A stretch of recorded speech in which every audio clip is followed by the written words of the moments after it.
Hello friends, welcome to Navkarya digital institute. I am C A Vatsal Shah. Friends, हमारा topic चल रहा था Ind AS 16 and the name of Ind AS 16 is a property, plant and equipment.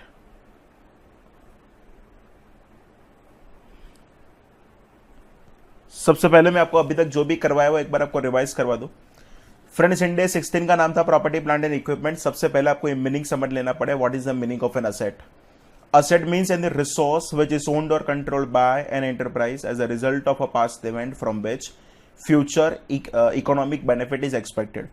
What is the meaning of the fixed asset? Fixed asset means any asset which is not held for sale, which is held for consumption in production of goods, rendering of services, rental to others, or for administrative purpose. And the life of the asset is more than one accounting year. Friends, ind AS 16 कहां पे applicable नहीं है? तो end AS 16 चार जगह पे applicable नहीं था। सबसे पहला, biological asset related to agriculture activity other than bearer plant. And what is the meaning of the biological asset? It is nothing but any living animal or any living plant. आपके पेट को applicable के not applicable? Not applicable. Horse race में horse yes, circus में animal yes, mango tree yes, mango no, orange tree yes, orange no, and wheat and rice के crop को भी applicable नहीं होगा। और इसलिए मैंने आपको समझाया था कि ind AS 16 is only applicable to the bearer plant, but it is not applicable to the produce of the bearer plant. Second आपको याद करो था non current asset held for sale, वहां पे आपका इंड AS 105 एप्लीकेबल था। तीसरा था that is something but exploration and evaluation of mineral resources, वहां पे आपका इंड AS 106 एप्लीकेबल था। एंड फोर्थ था that is something but investment property, and वहां पे हमारा इंड AS 40 एप्लीकेबल था। याद करो, हम यहाँ पे इन्वेस्टमेंट प्रॉपर्टी का कभी भी रेवोल्यूशन नहीं करते थे। इन्वेस्टमेंट प्रॉपर्टी आपका ऑलवेज कॉस्ट मॉडल पर ही कंटिन्यू होगा। उसके बाद मैंने आपको समझाया था प्रॉपर्टी, प्लांट एंड इक्विपमेंट का रिकॉग्निशन क्राइटेरिया। दो चीज अगर वो फुलफिल कर दे तो आप आपकी बुक में असेट रिकॉग्नाइज कर सकते हो। पहला, एक तो उसका कॉस्ट रिलायबली मेजरेबल होना चाहिए, and second that is something but आपको एक्सपेक्टेड होना चाहिए कि उसमें से कुछ फ्यूचर इकोनॉमिक बेनिफिट मिलने वाला है। फ्रेंड्स, दोनों के बीच में एंड है, दोनों कंडीशन अगर फुलफिल हो रहा है तो ही आप रिकॉर्ड कर सकते हो, बाकी आप रिकॉर्ड कर सकते नहीं हो। उसके बाद हमने स्टार्ट किया था इनिशियल रिकॉग्निशन। आपकी बैलेंस शीट में असेट चार तरीके से आ सकता है। एक तो उसको परचेस करो, और सेल्फ कंस्ट्रक्ट करो, और उसको एक्सचेंज करो, या उसको लीज पर ले लो। अगर आप कोई भी असेट को अगर परचेस कर रहे हो तो आप कौन कौन सा चीज कैपिटलाइज करोगे? Purchase price, any cost incurred bringing the fix asset to its present location and condition and the present value of the dismantling और द रेस्टोरेशन कॉस्ट। वहां पे मैं आपको ये समझा रहा था कि परचेस प्राइस में अगर कोई भी ड्यूटी और टैक्सेस इंक्लूडेड है जिसका क्रेडिट का आपको रिफंड मिलने वाला है तो आपको माइनस कर देने का। क्रेडिट का रिफंड मिलने वाला नहीं है तो माइनस करने की जरूरत नहीं है। ट्रेड डिस्काउंट होगा तो आप माइनस कर दोगे, पर कैश डिस्काउंट होगा तो माइनस करने की जरूरत नहीं है। अगर कोई भी पेमेंट को आप डेफर्ड कर रहे हो तो उसको प्रेजेंट वैल्यू पर लाके आपको रिकॉर्ड करना पड़ेगा। नेक्स्ट हमारा डिस्कशन हुआ था बट वो present value of the dismantling cost. याद करो, एक स्टोरी में बोल रहा था। अच्छा, उसके पहले वो any cost incurred bringing the fix asset to its present location and condition में आप कहां तक के एक्सपेंस ऐड करोगे तो आपका रेडी टू यूज तक का ही एक्सपेंस ऐड होगा। वो डिसमेंटलिंग कॉस्ट वाले में वोडाफोन की आपको स्टोरी समझाई थी। याद करो, मेरा घर था, मेरे घर के ऊपर टेरेस था, कौन आया था? वोडाफोन। क्या बोल रहा था? टावर। कितने साल तक? 10 साल तक। 10 साल के बाद ये टावर को क्या करेगा? डिसमेंटल कर देगा। मेरा टेरेस नॉर्मल होगा कि तोड़फोड़? तो क्या तोड़फोड़। वोडाफोन क्या करके देगा? मुझे रिस्टोर करके देगा। उसका अमाउंट पता होगा कि नहीं होगा? तो क्या नहीं होगा तो क्या करेगा? वो एस्टिमेट करेगा ना। वो एस्टिमेट उन्होंने किया था 10 लाख, पर that 10 lakh is my future value. अगर उसका आज का प्रेजेंट वैल्यू निकालू तो वो 7 लाख आया था, एंड 7 लाख का फ्रेंड्स क्या बन जाएगा? तो प्रोविजन बन जाएगा। प्रोविजन का अमाउंट डे बाय डे बढ़ता रहेगा, असेट का बैलेंस डे बाय डे कम होता रहेगा। प्रोविजन क्यों बढ़ेगा? Because of the interest. पर असेट क्यों कम होगा? तो because of the depreciation. And 10 साल के बाद तो आपकी हालत ऐसी होगी जहां पे प्रोविजन का बैलेंस आपके लिए 10 लाख हो जाएगा, पर असेट का बैलेंस कितना होगा? 0। कोई पूछे कोई भी सेल्फ कंस्ट्रक्टेड असेट को बुक में रिकॉर्ड कर सकते हैं? Answer is yes, except self generated goodwill. And कौन कौन सा खर्चा होगा? मटीरियल, लेबर एंड ओवरहेड, वो सब कुछ आप कैपिटलाइज कर सकते हो। If any two assets are exchanged then asset should be recorded at fair value of asset given or fair value of asset taken, whichever is more clearly evident। आपके लिए कौन सा क्लियरली एविडेंट होगा? आपके लिए असेट गिवन ही clearly evident होगा। अगर आपको क्वेश्चन में fair value of asset given नहीं देते हैं तो आप fair value of asset taken भी कंसीडर कर सकते हो। दो सिचुएशन में हम एक्सेप्शनल रूल फॉलो करते थे। पहला, जब ट्रांजेक्शन का कमर्शियल सब्सटेंस ना हो, एंड दूसरा जब fair value of asset given and asset taken available ना हो। इन दैट सिचुएशन आपको आपकी बुक में जो असेट को रिकॉग्नाइज करना है वो कौन सी अमाउंट से करना है, तो वहां पे आप लोगे book value of asset given minus cash received if any. Sir क्यों fair value of asset given, मैंने बोला था इंड AS 113 में एक फेयर वैल्यू का डेफिनेशन दिया, वो डेफिनेशन कुछ ऐसा है, fair value is the price that would be received when asset is sold, that would be paid when the liability is transferred in an orderly transaction between the market participants on a measurement date. Ind AS 113 is following the exit price approach and not the following the entry price approach. Clear? अच्छा, lease का calculation हम Ind AS 116 में अलग से सीखेंगे। Last वाले lecture में मैंने आपको सिखाया था सब्सिक्वेंट एक्सपेंस अगर कोई असेट के पीछे करते हो, वो टॉपिक को मैंने 3 पार्ट में डिवाइड किया था। फर्स्ट, उसमें एक नॉर्मल रिपेयर्स एंड मेंटेनेंस करवाओ, या उसमें कोई मेजर इंस्पेक्शन एंड आप ओवरहॉल करवा रहे हो, या कोई पार्ट को रिप्लेस करवा रहे हो। अगर नॉर्मल रूटीन आपका रिपेयर्स एंड मेंटेनेंस का एक्सपेंस है then it should be charge to P&L। Major inspection and overhaul, याद करो कोई लॉ के कोई रेगुलेशन ऐसा बोले कि पर्टिकुलर टाइम इंटरवल पर आपको कोई इंस्पेक्शन या ओवरहॉल करवाना है, वरना वो असेट को आप यूज नहीं कर सकते। तो इन दैट सिचुएशन आपका वो असेट को यूज करने का वो एक नेसेसरी एक्सपेंस हो गया। 110% वो इंस्पेक्शन एंड ओवरहॉल का एक्सपेंस आप क्या कर सकते हो, तो क्या असेट की कॉस्ट में ऐड कर सकते हो। कोई पार्ट को रिप्लेस करवा रहे हो, सिंपल स्टोरी था, ओल्ड पार्ट का आप क्या करोगे, कैरिंग अमाउंट है वो कॉस्ट में से माइनस कर दोगे, फिर न्यू पार्ट का जो भी कॉस्ट है वो आपको क्या कर देना है, कॉस्ट ऑफ द असेट में ऐड कर देना है। सेकंड चीज मैं आपको यहां पे ये एक्सप्लेनेशन दे दूं, हमने उसके बाद स्टार्ट किया था that is nothing but subsequent recognition. Initially हर एक असेट को कॉस्ट पर रिकॉर्ड करना है, पर सब्सिक्वेंटली आपके पास चॉइस है। कौन सी चॉइस है, आइदर वो असेट को कॉस्ट मॉडल पर कंटिन्यू करो, आइदर वो असेट को रिवोल्यूशन मॉडल पर कंटिन्यू करो। जो भी सिलेक्ट करो then it is your accounting policy. मतलब यहां से इतना तो पता चलता है कि रिवोल्यूशन एक मैंडेटरी नहीं है, रिवोल्यूशन एक चॉइस है। आपको रिवोल्यूशन करना है तो करो, नहीं करोगे तो भी चलेगा। If you are selecting the cost model, तो आपकी बुक में असेट कितने कौन सी अमाउंट से होना चाहिए, तो क्या purchase price minus any cost incurred bringing the fix asset to its present location and condition. अरे सॉरी, मतलब आपकी बुक में कौन सी असेट्स कौन सी प्राइस होना चाहिए, तो historical cost minus accumulated depreciation and minus accumulated impairment loss से होना चाहिए। पर if you are selecting the revolution model, तो असेट का जो मैक्सिमम रिवोल्यूशन होगा ना, वो उसकी जस्ट द रिकवरेबल अमाउंट तक होगा। एंड हमारी बैच में ऑलरेडी इंड AS 36 खत्म है, तो आपको पता होना चाहिए कि रिकवरेबल अमाउंट में हम 2 चीज लेते थे। एक लेते थे fair value less cost to sell, and दूसरा लेते थे दैट इज नथिंग बट आपका value in use whichever is higher. जो भी आप रिवोल्यूशन करोगे वो पूरे क्लास ऑफ द असेट का करोगे। And what is the meaning of the class of the asset, similar nature वाले एंड सिमिलर यूजेज वाले आप ग्रुप को बोलोगे class of the asset. Clear. Second चीज, आपको फ्रीक्वेंसी ऑफ रिवोल्यूशन मैंने बोला था, अगर आपकी असेट की फेयर वैल्यू में जो चेंजेस है वो वॉलेटाइल है, तो सिंपल आपको एनुअल रिवोल्यूशन करना पड़ेगा। पर अगर वो चेंजेस इतने वॉलेटाइल नहीं है, तो आप एवरी 3 to 5 ईयर्स पे आप रिवोल्यूशन कर सकते हो। That is a suggestion, that is not a mandatory. अच्छा, असेट को अगर आप फर्स्ट टाइम अपवर्ड कर रहे हो, तो आपको एंट्री करना पड़ेगा asset account debit to revolution reserve. Revolution reserve directly आपको अदर इक्विटी में नहीं लिखना है, रिवोल्यूशन रिजर्व आपका ट्रांसफर होगा OCI में, एंड जिसका रिक्लासिफिकेशन टू P&L पॉसिबल नहीं है। अंडर इंड AS जितना भी डेप्रिसिएशन आता है that is totally charge to P&L। पर अगर कोई भी एक्सेस डेप्रिसिएशन है ड्यू टू रिवोल्यूशन, देन आपके पास चॉइस है, उसको आप ट्रांसफर कर सकते हो। कहां से कहां, रिवोल्यूशन रिजर्व में से रेवेन्यू रिजर्व में आप ट्रांसफर कर सकते हो। अगेन बोल रहा हूं, it is not a mandatory, करना है तो करो, नहीं करोगे तो भी चलेगा।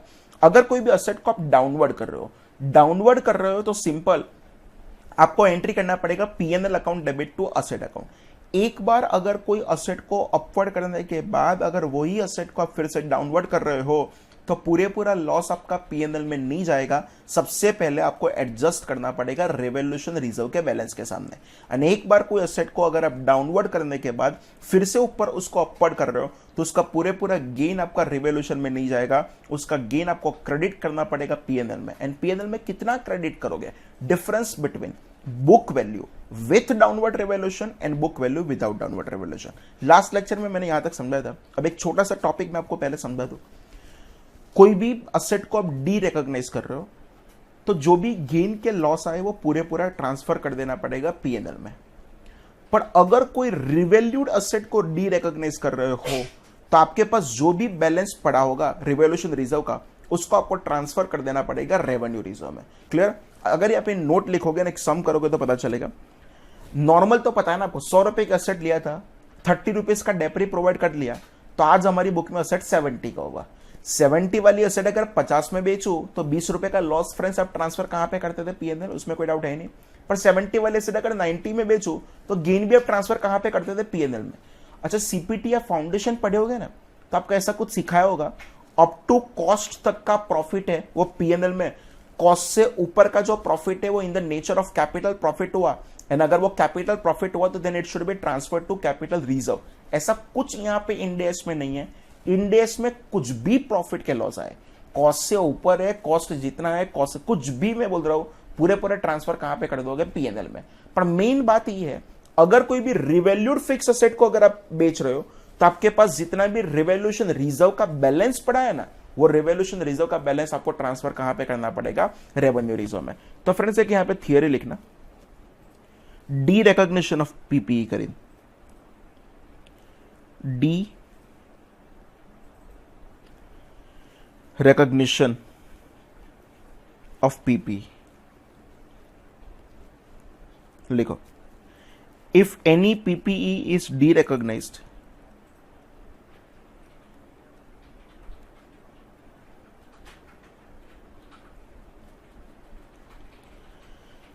then gain or loss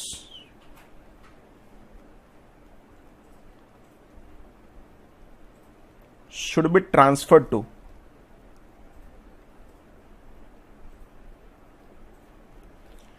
gain or loss should be transferred to P&L. Clear? Second point लिखना, if any revalued fixed asset is derecognized, then balance of revaluation surplus should be transferred to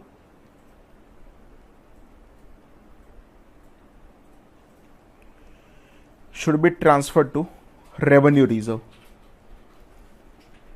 ये example करोगे तब भी पता चलेगा।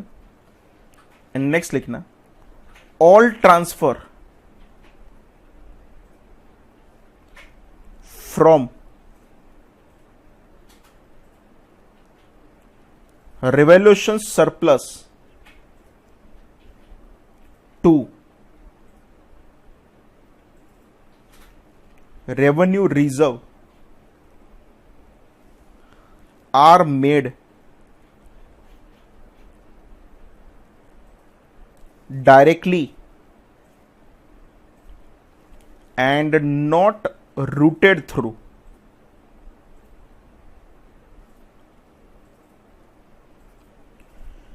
Profit and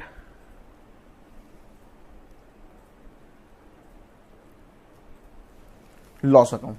perfect. चलो एक example लिखो तो आपको दिमाग खुल जाएगा। लिखो वहां पे दो एग्जांपल आपको लिखोगे, उसमें पहला लिखना, book value of asset is equal to 100, recoverable amount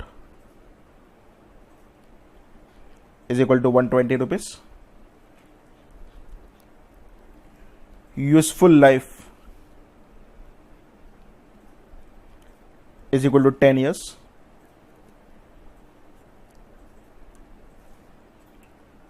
method of depreciation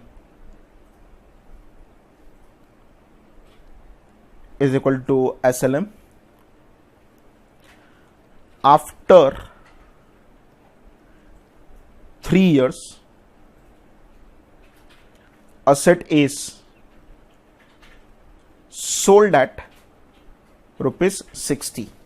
friends asset को मैं अपर डाउनवर्ड कर रहा हूं कि 3 साल के बाद मैं असेट को बेच रहा हूं, तो 3 साल के बाद असेट को बेच रहा हूं। ये सब कुछ मेहनत करूं उससे पहले तो कहने से मुझे ये पता होना चाहिए कि 3 साल के बाद मेरी बैलेंस शीट कैसे दिखेगी। क्लियर? तो हम अगर वो बैलेंस शीट वेरीफाई करें, फ्रेंड्स आपको एक बैलेंस शीट यहां पे ड्रॉ करना पड़ेगा।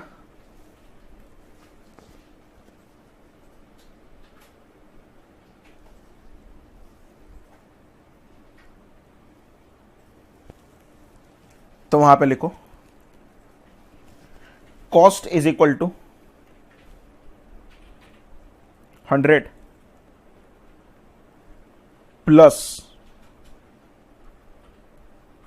अपवर्ड रेवोल्यूशन 20, तो आपका टोटल कितना होगा 120। उस पर अगर मैं यहां पे चेक करूं हमारे लिए अक्यूमुलेटेड डेप्रिसिएशन, तो अक्यूमुलेटेड डेप्रिसिएशन कितना हुआ होगा 120 के एसेट था, 10 साल की लाइफ, और उसमें से अगर 3 साल चले गए तो 36 रुपीज का होगा। तो eight the end of the third year अगर मैं यहां पे चेक करूं तो मेरी बैलेंस शीट में ये एसेट का वैल्यू कितना होने वाला है 84। रेवोल्यूशन रिजर्व में से रेवेन्यू रिजर्व में ट्रांसफर करना is a choice, but I am assuming कि कंपनी ने वो चॉइस सेलेक्ट किया है। तो यहां पे मैं लिख रहा हूं रेवोल्यूशन रिजर्व। एक्चुअली आपको बैलेंस शीट में रेवोल्यूशन रिजर्व नहीं मिलेगा आपको, तो ओसीआई का बैलेंस मिलेगा, एंड वो कितना था 20 minus transferred to revenue reserve. Every year 2-2 रुपए ट्रांसफर किया होगा, 3 साल तक 6 रुपए हुए होंगे। तो eight the end of the third year आपके पास यहां पे इसका बैलेंस कितना बचा होगा, तो 14 बचा होगा। अच्छा, अब जो मैं सेल कर रहा हूं वह कितने में कर रहा हूं, सेल कर रहा हूं 60 में कर रहा हूं, सेल इज इक्वल टू ₹60। सो आपका जो लॉस होगा ना वो लॉस कितना होगा 84 माइनस 60, आपका 24 का लॉस होगा। अब सुनो मैं एंट्री क्या करूंगा वो समझ लेना, मैं एंट्री ऐसी करूंगा, बैंक अकाउंट डेबिट कितने रुपीस मेरे पास आए, तो क्या 60, profit and loss account debit पूरा डेबिट हो जाएगा कितना 24, एंड मैं यहां पे जो क्रेडिट कर दूंगा to property plant and equipment कितना हो जाएगा, तो कि 84। सर ऐसा नहीं कि 24 के लॉस में से 14 रुपीज का लॉस आप रेवोल्यूशन के सामने एडजस्ट करोगे एंड 10 रुपए का लॉस आप पीएनएल में लेके जाओगे ना, पूरा लॉस में डेबिट कहां पे कर दूंगा पीएनएल में। अब मेरे पास जितना भी रेवोल्यूशन का बैलेंस पड़ा है ना उसको मैं ट्रांसफर कहां पे करूंगा, तो क्या रेवेन्यू रिजर्व में। तो उसके लिए एंट्री करूंगा रेवोल्यूशन रिजर्व, ब्रैकेट में लिखना ओसीआई डेबिट कितना 14 टू रेवेन्यू रिजर्व, एंड वो कितना हो जाएगा, तो क्या 14 हो जाएगा। परफेक्ट। अच्छा दूसरा एग्जांपल दो, यहां पे ऊपर लिखा था ना, ये कौन सा था, एग्जांपल नंबर 1 था, अब मैं लिख रहा हूं example number 2। If in the above example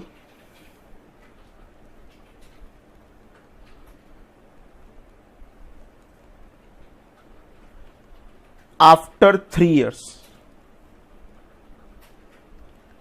asset is sold at, ऊपर जो 60 बोला था ना उसकी जगह पे मैं कितना रख रहा हूं 90। क्लियर। आपके आंसर में कहां पे चेंज होगा वो जस्ट सुन लेना। अगर वो असेट को मैं 90 में बेचूं तो आपकी एंट्री क्या होगा पता है आपको, फर्स्ट एंट्री करना पड़ेगा आपको बैंक अकाउंट डेबिट 90, आपके पास कहने से 84 रुपीज की प्रॉपर्टी प्लांट एंड इक्विपमेंट था, तो टू पीपीई अकाउंट कितना 84, एंड यहां पे क्रेडिट कर दोगे टू पीएनएल अकाउंट कितने रुपीज 6 रुपीज, एंड आपके पास जितना भी रेवोल्यूशन रिजर्व में बैलेंस पड़ा है ना वो पूरा ट्रांसफर कहां पे हो जाएगा रेवेन्यू रिजर्व में। तो नेक्स्ट एंट्री कर दूंगा रेवोल्यूशन रिजर्व अकाउंट डेबिट 14, जहां पे भी रेवोल्यूशन रिजर्व लिखो वहां पे ओसीआई लिख दो, टू क्रेडिट कर दोगे आप कौन सा account revenue reserve account 40 rupees. अब अगर किसी को कंसेप्ट समझना है तो ध्यान से सुनते रहना, मैं समझाऊं। अगर इस असेट को रेवोल्यूशन नहीं करते तो 100 रुपए की असेट होती, 100 रुपए की असेट पर एवरी ईयर अगर आप डेप्री प्रोवाइड करते तो 10-10 रुपए का डेप्री प्रोवाइड करते। 3 साल तक का मैं ऐसा सिंपल बोलूं आपने 30 रुपीज का डेप्री प्रोवाइड किया होगा, एंड 3 साल के बाद आपकी बुक में इस असेट की वैल्यू 70 होना चाहिए। 70 वाली असेट अगर आप 60 में बेचो तो आपका 10 रुपए का लॉस होना चाहिए। आपको पता नहीं चला पर आपका 10 का ही लॉस है। लाइक समझो कैसे, यहां पे भले आपने पीएनएल 24 से डेबिट किया था, फिर उसके बाद कहने से रेवेन्यू रिजर्व 14 से क्रेडिट कर दिया था। 24 एंड 40 दोनों का डिफरेंस निकालो तो चेक करो आपका 10 का ही लॉस है। पर अगर 70 वाली असेट अगर आप 90 पे बेचो तो कहने से आपका 20 का गेन होना चाहिए। देखो यहां पे समझो, यहां पे आपने पीएनएल 6 रुपए से क्रेडिट किया था, पर कहने से बाद में यहां पे रेवेन्यू रिजर्व भी मैंने 14 से क्रेडिट किया। 6 + 14 चेक करोगे तो इफेक्टिवली आपका 20 का ही गेन है। मतलब जो आपका इफेक्ट जो आना चाहिए वो तो सेम ही आएगा, उसमें कुछ अलग आने वाला नहीं है। सिंपल समझ लो, अगर आपकी असेट कॉस्ट मॉडल पर चल रहा है कि अगर आपकी असेट रिवॉल्यूशन मॉडल पर चल रहा है, कुछ भी है, पूरा गेन के लॉस आप ट्रांसफर कहां पे कर दोगे? पीएनएल में। एंड आपके पास जितना भी रिवॉल्यूशन रिजर्व का बैलेंस पड़ा है वो ट्रांसफर कर देना पड़ेगा आपको कहां पे? रेवेन्यू रिजर्व में। एंड रिवॉल्यूशन रिजर्व में से रेवेन्यू रिजर्व में कुछ भी अमाउंट गया वो कभी भी थ्रू पीएनएल नहीं जाएगा, वो ऑलवेज कैसे जाएगा? डायरेक्टली जाएगा। अब हमारी बुक में जो 2 एग्जांपल दिए वो 2 एग्जांपल मुझे आपको करवाना है, तो वो डिस्कस करें। तो फ्रेंड्स चेक करो नौकार स्पाइरल में क्वेश्चन नंबर,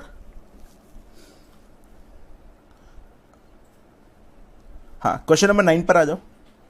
मैं first of all I am reading that question number 9। Value limited acquired a plant on 1st April 2004 for ₹100 lakhs.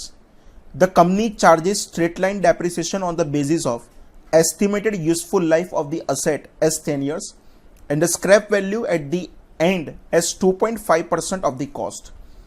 At the beginning of the 5th year, the asset was revalued upward by 40% of the written down value and the revaluation profit was transferred to revaluation reserve. While charging depreciation after revaluation, estimated remaining useful life was assumed to be 6 years and the scrap realization was expected to be 2.5% of the revalued figure, not actual cost, 2.5% of the revalued figure. ये underline कर देना।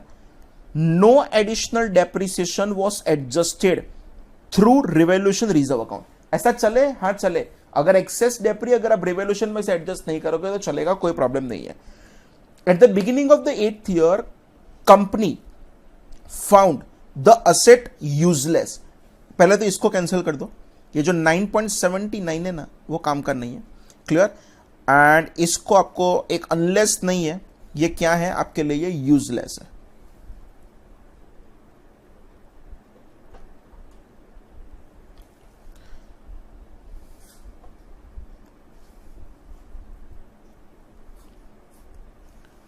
Clear? And accordingly decided to retire it. On the date of the retirement, the estimated realizable value of the asset is ₹3,80,000. Ascertain the loss on retirement of asset to be charged to the profit and loss account. Perfect question है, मैं आपको करवाऊँ। Question number कौन सा था? 9 था। Title लगा दो,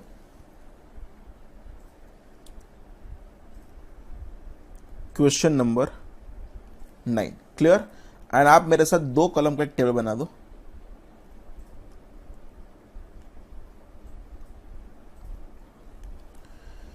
heading लगाओ पार्टिकुलर्स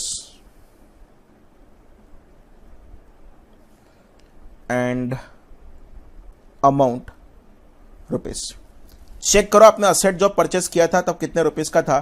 तो आपका असेट जो था वो 100 लाख रुपीस का था on 1st April 2004। Clear?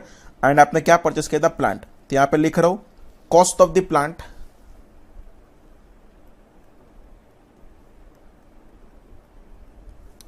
Is equal to 1 crore rupees.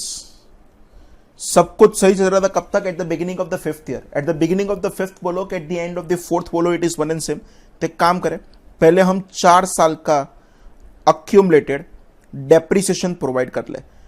Friends अब चेक कर लो, आप एसएलएम फॉलो कर रहे हो कि डब्ल्यूटीवी? तो कहने से आप यहां पे एसएलएम फॉलो कर रहे हो तो कैसे होगा? 1 करोड़ रुपीस का आपका असेट था, आपको क्वेश्चन में बोला आपका 2,50,000 रुपीस का स्क्रैप वैल्यू था। 10 साल की आपकी लाइफ है एंड उसमें से आप टोटल 4 साल का डेप्री प्रोवाइड कर रहे हो। क्लियर? कैलसी चलाओ, 1 crore minus 2,50,000 divided by 10 years into 4 years. तो सिंपल आपका डेप्रीसिएशन आएगा, कितने रुपीस का डेप्रीसिएशन आएगा? 39 लाख रुपीस का डेप्रीसिएशन आएगा। तो अगर हम यहां पे चेक करें तो carrying amount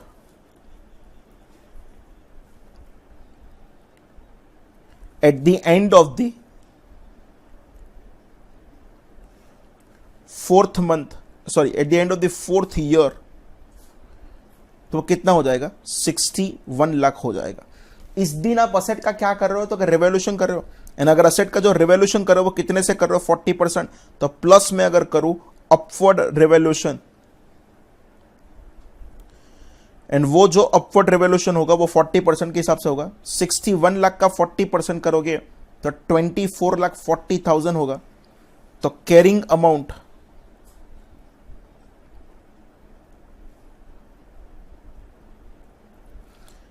at the end of 4th year कितना हो जाएगा, 85,40,000 हो जाएगा। एंड कहने से आपके पास एक क्या बन जाएगा, एक रिवोल्यूशन रिजर्व ओपन हो जाएगा। अच्छा, अब मैं फिर से अगर यहां पे अक्यूमुलेटेड एप्री करूं, सब कुछ सही चल रहा था, कब तक, at the beginning of the 8th year तक। At the beginning of the 8th बोलो कि at the end of the 7th बोलो, तो it is one and same. तो 85,40,000 का असेट था। आपको बोला है कि आपका जो स्क्रैप वैल्यू है ना वो 2.5% ऑफ द रिवैल्यूड फिगर होगा। मतलब चेक करो तो 85,40,000 का 2.5% होगा, तो वो कितना होने वाला है, 2,13,500 होगा। डिवाइडेड बाय अगर चेक करूं तो 10 में से 4 साल चले गए, 6 साल बाकी, एंड मुझे यहां पे कितने साल का डेप्री करना है, 3 साल का डेप्री करना है। क्लियर, कैलकुलो 85,40,000 minus 2,13,500 divided by 6 into 3, and अगर ये करोगे तो फ्रेंड्स आपका आंसर आएगा 41,63,250। एंड अगर हम यहां पे चेक करें what is our book value eight the end of 7th year, तो 85,40,000 माइनस 41,63,250 अगर करोगे तो सिंपल आपका आंसर होगा 43,76,750। परफेक्ट। अच्छा, अब मुझे आपको वो समझाना है कि इस असेट को आपने बेचने का डिसाइड कर लिया 3,80,000 में, पर उसके पहले मुझे एक चीज का क्लैरिफिकेशन दो। आपने जो असेट का रिवोल्यूशन किया था ना, तब आपका असेट का रिवोल्यूशन रिजर्व 24,40,000 का था। अभी भी वो 24,40,000 ही होगा कि कम हुआ होगा, तो फ्रेंड्स वो अभी भी 24,40,000 ही होगा। क्यों? क्योंकि क्वेश्चन में आपको स्पेसिफिकली बोला था no additional depreciation was adjusted through revolution reserve account, मतलब आपने एक्सेस डेप्री अभी तक चार्ज किया नहीं है। तो सिंपल अगर बोलूं loss on D recognition, simple आप 43,76,750 वाली असेट को अगर आप 3,80,000 में बेच रहे हो तो आपका वहां पे फ्रेंड्स लॉस कितना होने वाला है, तो आपका लॉस होगा 39,96,750 का आपका लॉस होने वाला है। एंड अगर मैं यहां पे जर्नल एंट्रीज करूं तो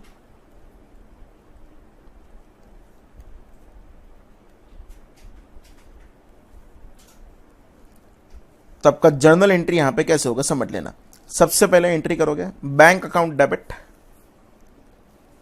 कितने से, 3,80,000, पूरा लॉस चला जाएगा पीएनएल में, तो profit and loss account debit 39,96,750 to property plant and equipment account, and वो क्रेडिट कितने से हो जाएगा, तो क्या 43,76,750 से हो जाएगा। परफेक्ट। अच्छा, उसके बाद क्या करना पड़ेगा, तो जितना भी रिवोल्यूशन का बैलेंस पड़ा है वो ट्रांसफर कहां पे कर दोगे, रेवेन्यू रिजर्व में। तो दूसरी एंट्री आप पास करोगे रिवोल्यूशन रिजर्व, ओसीआई लिखने की आदत डाली देने का, डेबिट कितने का 24,40,000, और उसको क्रेडिट कर दोगे, एंड वो क्रेडिट करके कहां पे चला जाएगा, तो वो चला जाएगा रेवेन्यू रिजर्व अकाउंट में। एक मिनट, आपको लॉस दिख रहा है 39,96,750 का, पर मुझे पूछो तो लॉस है 15,56,750 का। सर कैसे, 39,96,750 मैंने पीएनएल में डेबिट किया, पर कहने से उसी टाइम मेरे पास रिवोल्यूशन का बैलेंस पड़ा था 24,40,000, वो 24,40 मैंने ट्रांसफर कहां पे किया, रेवेन्यू रिजर्व में। कैलसी में चेक करो 39,96,750 माइनस 24,40,000 करोगे तो आपका इफेक्टिवली लॉस कितने का हुआ, 15,56,750 का ही लॉस होगा। सर आप कैसे बोल सकते हो कि रेवोल्यूशन का बैलेंस 24,40,000 ही होगा। और एक क्वेश्चन में स्पेसिफिकली लिखा था no additional depreciation was adjusted through revolution reserve account, मतलब वो बैलेंस मेरा एज इट इज रहा होगा, उसमें एक भी रुपए का कुछ चेंज होने वाला नहीं है। क्लियर, नॉर्मल क्वेश्चन था। नेक्स्ट क्वेश्चन अगर हम चेक करें फ्रेंड्स, नेक्स्ट क्वेश्चन स्टार्ट करें, that is nothing but question number 10। First of all I am reading that question. The original cost of machine shown in the books of a company as on 1st April 2012 is rupees 180 lakhs, which they revalued upward by 20% during upward by 20% during the year 2012-13. In the year 2014-15, it appears that 5% downward revaluation should be made to arrive at the true value of the asset in the changed economic and industry condition. They charged 15% depreciation on WDV of the asset. Show the value of the asset at which it should appear in the balance sheet dated 31st March 2015. Clear, चलो question number 10 start करें। Friends, ये हमारे पास पहला question ऐसा है जहां पे revolution है एंड साथ में मेथड ऑफ डेप्रिसिएशन है ना, वो SLM नहीं है, वो कौन सी है तो कि WDV है। क्लियर, क्वेश्चन नंबर कौन सा था तो कि क्वेश्चन नंबर 10, मैं टाइटल लगा रहा हूं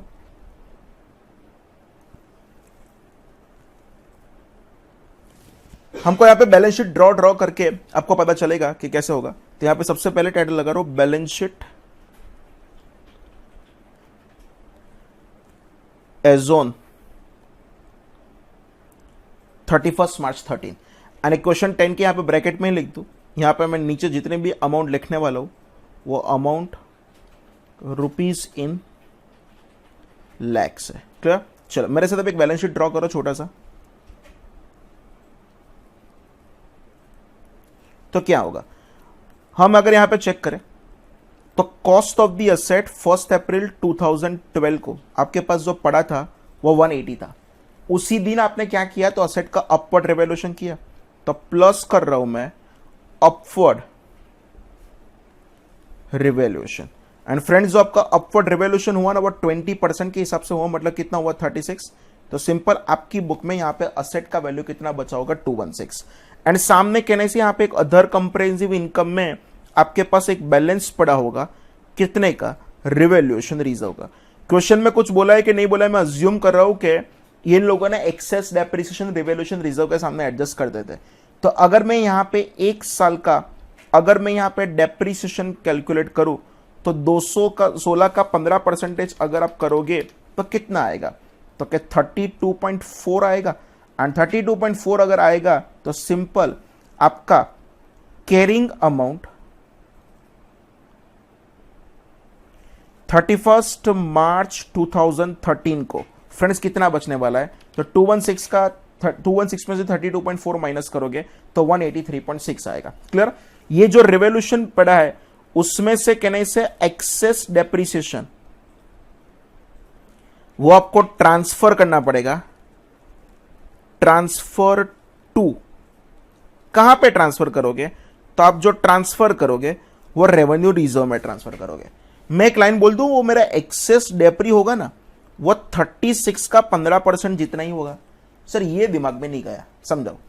असेट का अगर आप रिवैल्यूएशन नहीं करते तो असेट 180 क्या होता, 180 की असेट पर अगर 15% आप करो तो कहने से आपका 27 रुपीज का डेप्री आता, चेक कर लो। पर मैंने रिवैल्यूएशन किया इसीलिए कहने से फ्रेंड्स ये रहा मेरा जो डेप्री आया वो 32.4 का आया। रिवैल्यूएशन नहीं करता तो 27 था, 180 का 15% रिवैल्यूएशन किया तो आंसर आया कितने का 32.4। मैं ऐसा बोलूं ड्यू टू रिवैल्यूएशन मेरा 5.4 का डेप्री ज्यादा है। बस इतना लंबा नहीं सोचना है, तो कहने से डायरेक्टली 36 का 15% करूं तो वो भी कहने से 5.4 ही होने वाला है। तो अगर यहां पे मैं 5.4 माइनस कर दूं तो सिंपली आपके पास बैलेंस जो बचेगा, balance as on 31st March 13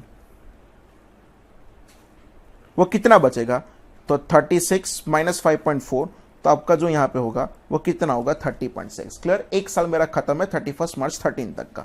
अब टाइटल लगाओ, that is nothing but balance sheet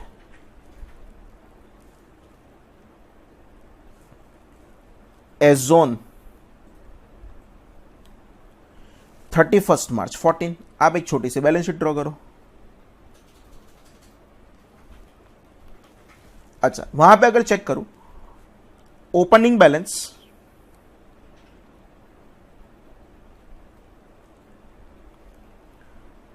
as on 1 April 14 आपके पास कितने का था? सब कुछ पहले कैरी फॉरवर्ड कर ले। 183.6। यहां पे प्रॉपर्टी प्लांट एंड इक्विपमेंट की बात चल रही है। यहां पे ओसीआई में अगर हम चेक करें तो हमारे पास जो रिवॉल्यूशन रिजर्व था, वो रिवॉल्यूशन रिजर्व का बैलेंस हमारे पास कितने का पड़ा था? 30.6 का। अगर हम इस साल का यहां पे अगर हम डेप्रीसिएशन कैलकुलेट करें तो डेप्रीसिएशन कितना होगा? 183.6 का WDV के हिसाब से 15% के हिसाब से आपका डेप्री होगा। चेक करो, 183.6 का 15% फ्रेंड्स करोगे तो आपका यहां पे जो डेप्रीसिएशन आएगा वो 27.54 आएगा। तो अगर यहां पे हम कैलकुलेट करें, थोड़ा टेबल मेरे से बड़ा बनाए, कैरिंग अमाउंट, एंड वो कैरिंग अमाउंट कौन से दिन का है? तो क्या 31 मार्च 14 का वो कितना हो जाएगा? तो क्या 156.06 लाख हो जाएगा। अच्छा, एवरी ईयर कहना साहब एक्सेस डेप्री ट्रांसफर कहां से कहां कर दोगे? तो रिवॉल्यूशन रिजर्व में से रेवेन्यू रिजर्व में ट्रांसफर कर दोगे। यहां पे मैं लिख रहा हूं excess depreciation transferred to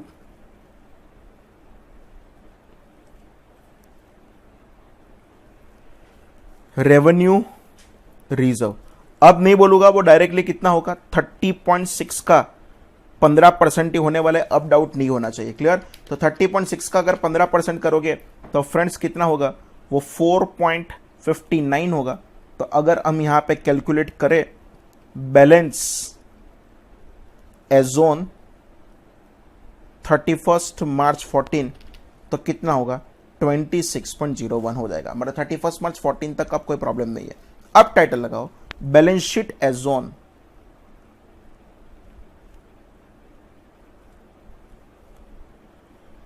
31 March 15 and एक बैलेंस शीट ड्रॉ करो।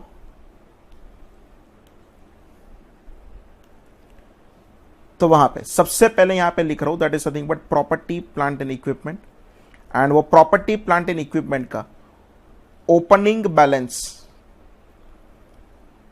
As on 1 April 14। I think मैंने यहां पे मिस्टेक किया था, ये 1 अप्रैल 13 ऊपर नहीं होगा, ये 1 अप्रैल 13 करना पड़े, क्लियर। तो यहां पे लिख रहा हूं opening balance as on 1 April 14, वो आपका कितना होने वाला है? तो क्या 156.06, क्लियर। सबसे पहले हम यहां पे क्या प्रोवाइड करेंगे? तो सबसे पहले हम यहां पे डेप्रीसिएशन प्रोवाइड करेंगे। कितना होगा? तो क्या 156.06 का 15% के हिसाब से कैलसी लो। 156.06 का 15%, तो सिंपल आपका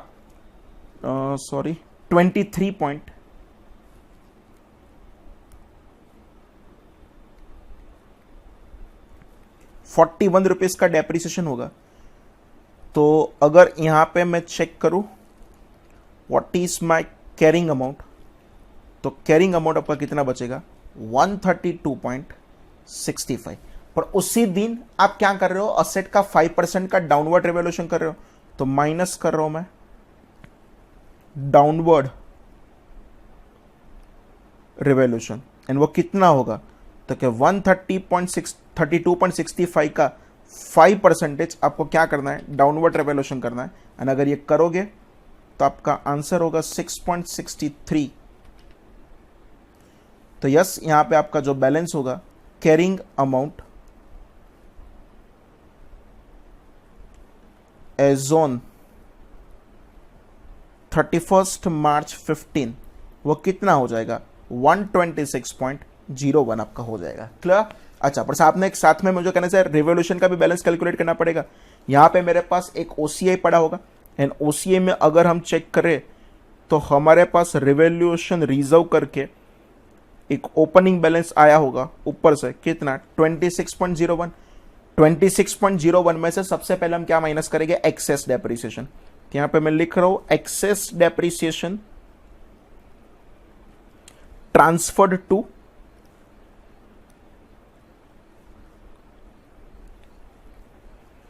रेवेन्यू रिजर्व, एंड वो कितना होगा? तो सिंपल 26.01 का 15% जितना हाँ यहां पे एक्सेस आया होगा, एंड अगर वो करोगे तो आपका 3.90 होगा,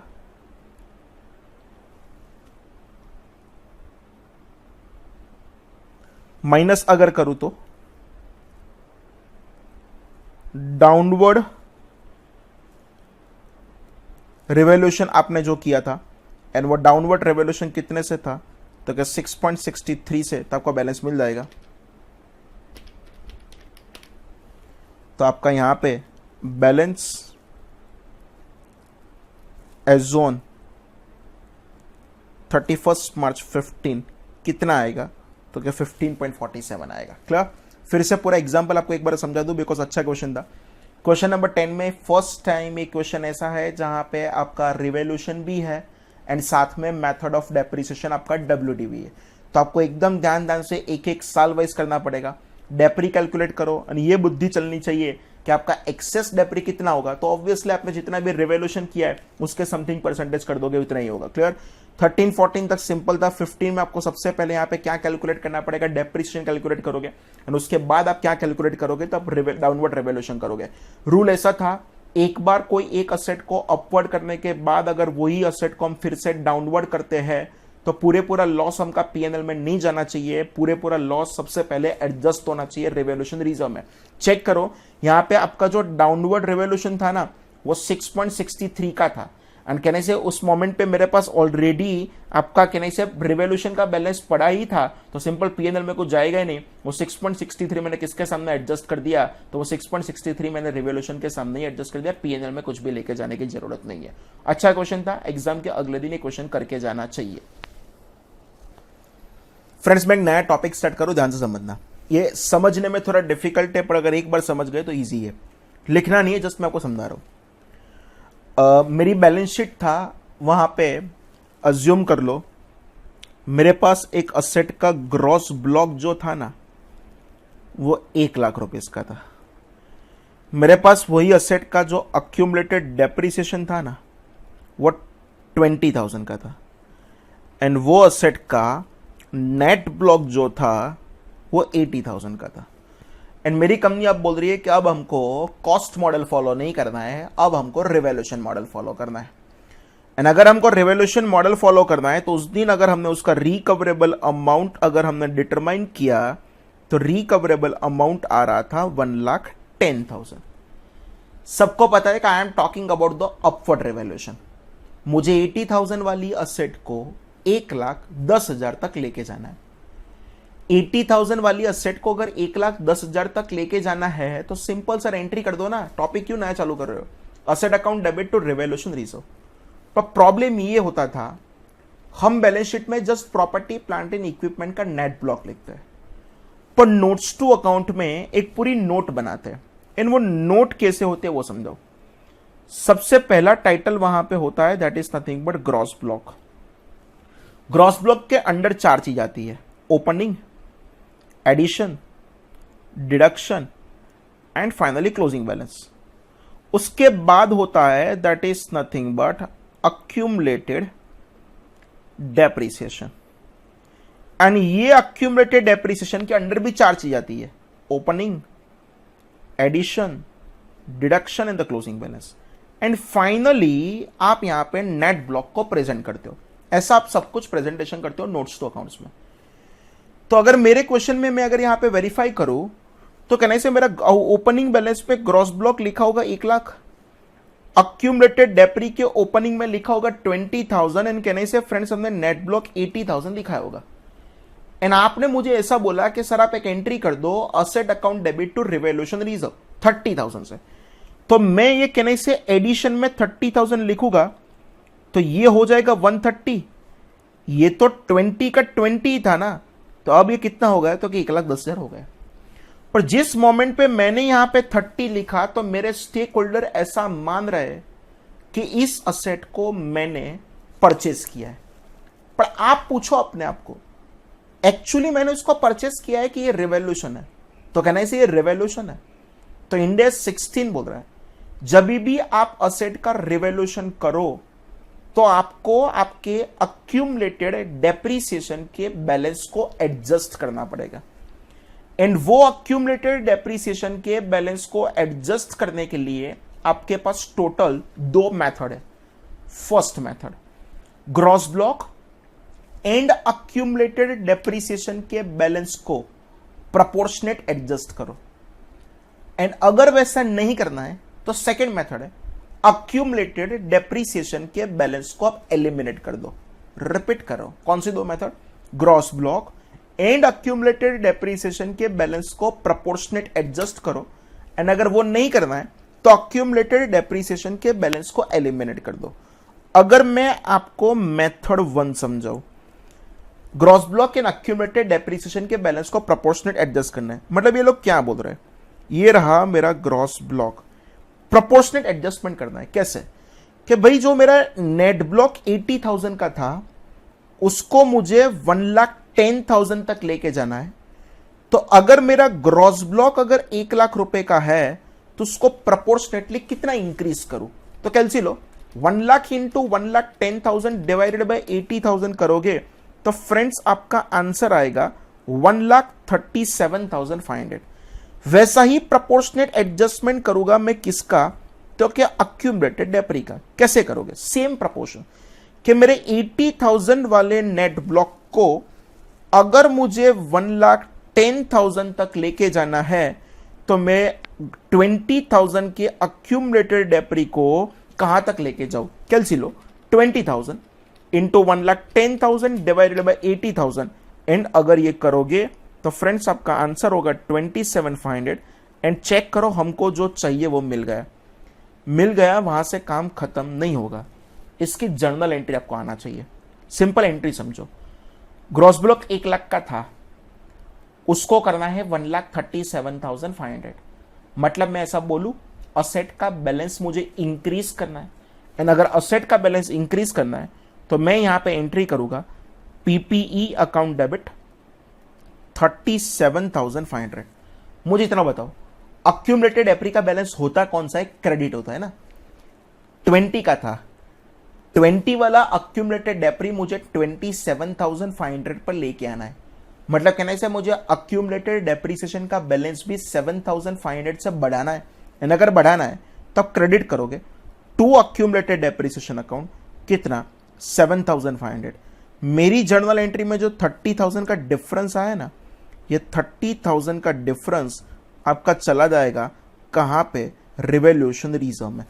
क्लियर? वैसे भी आप 80,000 को 1,10,000 करने वाले थे, वहां पे भी आपका कितना होने वाला था? 30 होने वाला था। इसको भी क्या हुआ? 30 हुआ।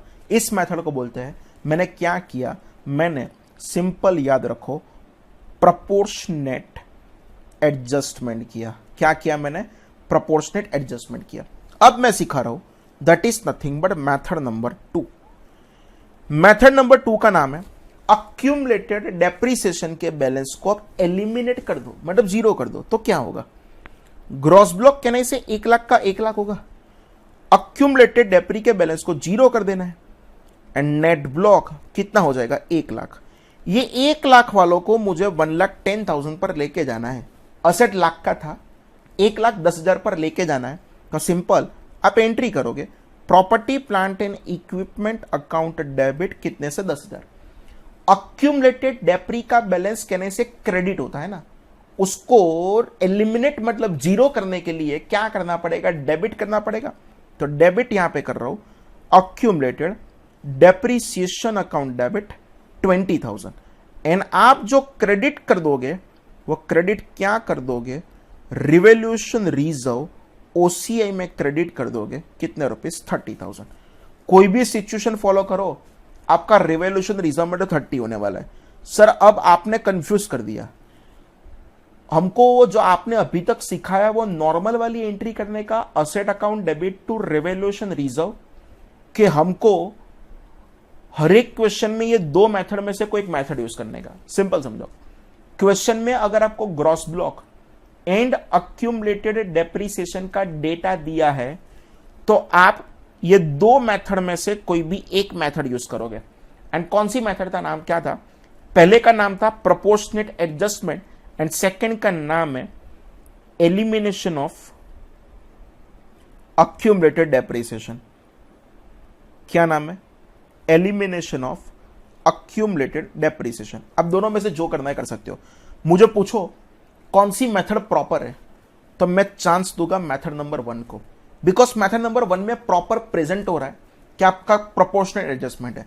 मेथड नंबर 2 में अगर स्टेक होल्डर को प्रॉपर फाइनेंशियल स्टेटमेंट को रीड करना नहीं आता है तो वह ऐसा भी समझ ले कि हमने आज तक का डेप्री प्रोवाइड किया ही नहीं है। अब हमारा जो प्रॉब्लम था ना वो याद करो, यहां पे अब 30,000 नहीं लिखूंगा, यहां पे लिखूंगा 37,500, तो ये जो टोटल बैलेंस होगा ना वो 137,500 हो जाएगा। मैं आपको फर्स्ट मेथड की बात कर रहा हूं। यहां पे भी मैं ऐड करूंगा कितना 7,500, तो हमारे क्लोजिंग बैलेंस हो जाएगा 27,500। 137,500 एंड 27,500 तो हमको 1,10,000 मिल जाएगा। तो भी आपको प्रॉपर नोट्स टू अकाउंट्स में रेवोल्यूशन की स्टोरी तो लिखना ही लिखना है, पर सिंपल बोल दूं, जब भी रेवोल्यूशन करो तो अक्यूमुलेटेड डेप्री के बैलेंस को आपको क्या कर देना पड़ेगा? एडजस्टमेंट करना पड़ेगा। तो सिंपल उसकी मुझे आपको पहले थियरी लिखवाना है एंड ये सेम सम आपको लिखवाना है। क्लियर? लिखना adjustment of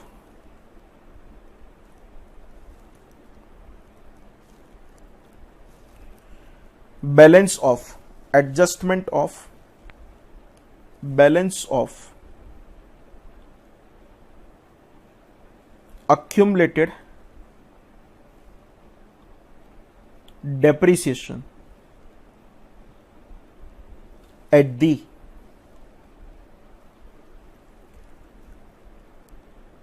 time of revaluation। ये मेहनत कब करना है? अगर आप रिवोल्यूशन कर रहे हो।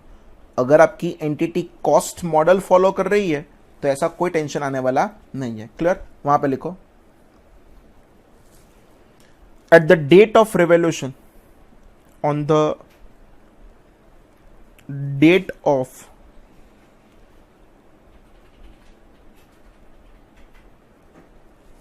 revolution, the asset is treated in one of the following way।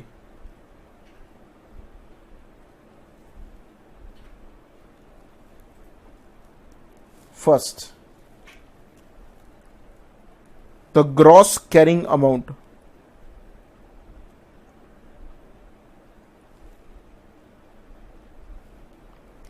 is adjusted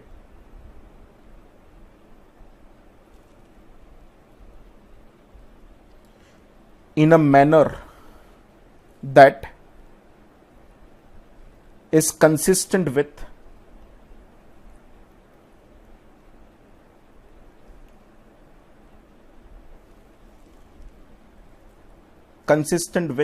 revolution of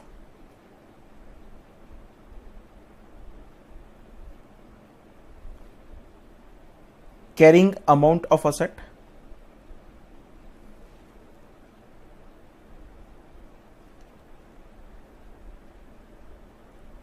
and the second method, the accumulated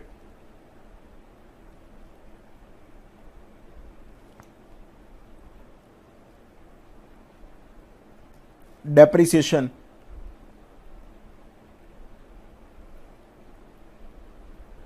is eliminated against the gross carrying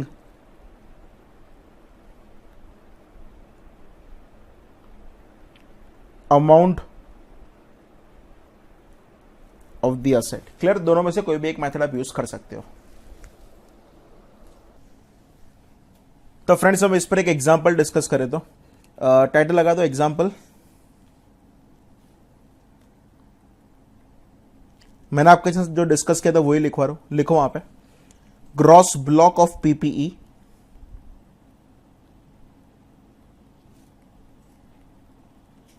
is equal to ₹1 lakh minus accumulated depreciation is equal to ₹20,000, तो your net block is equal to ₹80,000। Clear. साथ में अगर हम recoverable amount को compare करें तो आपको question में मान लो ऐसा दे दिया है कि recoverable amount is equal to ₹1,10,000। Perfect.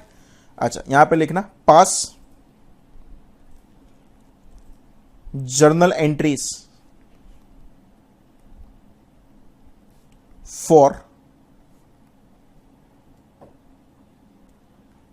Revolution of asset. आपको जर्नल एंट्रीज पास करना है रिवोल्यूशन के लिए। एंड अगर हम एंट्रीज पास करें फ्रेंड्स, हमारे पास कहने से दो मेथड थी। फर्स्ट मेथड जिसका नाम था कि ग्रॉस ब्लॉक एंड अक्यूमुलेटेड डेप्री, दोनों के बैलेंस को आप क्या करो तो क्या प्रोपोर्शनेट एडजस्टमेंट करो।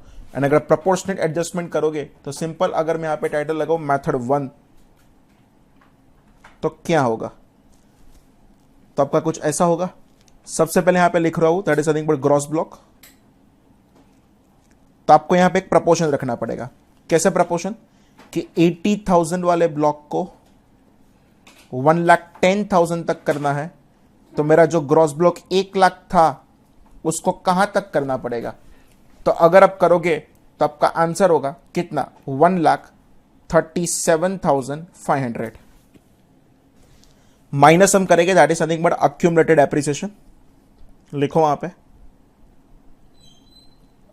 अक्यूमुलेटेड डेप्री, एंड उसमें भी सेम प्रपोर्शन होगा। कैसे प्रपोर्शन कि 80,000 वाली चीज को अगर 1,10,000 तक करना है तो आपका जो 20,000 का अक्यूमुलेटेड डेप्री था फ्रेंड्स, उसको कहां तक लेके जाओगे। एंड अगर ये मैंने किया तो आपका 27,500 आ रहा था। एंड फाइनली यहां पे आपको क्या मिल जाएगा, नेट ब्लॉक मिल जाएगा। एंड वो नेट ब्लॉक का आंसर आपका कितना था, 1,10,000। पर ये तो जस्ट मैंने कैलकुलेशन किया। अगर हम उसके लिए जर्नल एंट्री पास करें तो आपका जर्नल एंट्री कैसे होगा। तो यस, यहां पे टाइटल लगा रहा हूं जर्नल एंट्री। तो असेट 1,00,000 वाला था, एंड 1,00,000 वाले असेट को आपको 1,37,500 तक लेके जाना है। मतलब फ्रेंड्स कहने से आपको असेट का बैलेंस को इंक्रीज करना है। एंड अगर असेट को बैलेंस को इंक्रीज करना है तो आप यहां पे एंट्री करोगे पीपीई अकाउंट डेबिट। कितने से डेबिट कर दोगे तो क्या 1,00,000 की 137,500, मतलब आपको पीपीई अकाउंट जो डेबिट करना पड़ेगा 37,500। क्रेडिट में कर रहा हूं that is nothing but 2 accumulated depreciation. 20,000 को 27,500 तक लेके जाना है। मतलब मैं क्रेडिट कितने से करूंगा, 7,500, एंड बाकी का मैं क्रेडिट कर दूंगा कहां पे, 2 रिवोल्यूशन रिजर्व। एंड वो रिवोल्यूशन रिजर्व फ्रेंड्स कितना हो जाएगा तो कि ओसीए में लेके जा रहा हूं कितने रुपीस, 30,000 रुपीस। परफेक्ट जा रहा है, कोई प्रॉब्लम यहां पे नहीं है। नेक्स्ट अगर हम डिस्कस करें दैट इज समथिंग बट इसका ही मेथड नंबर 2।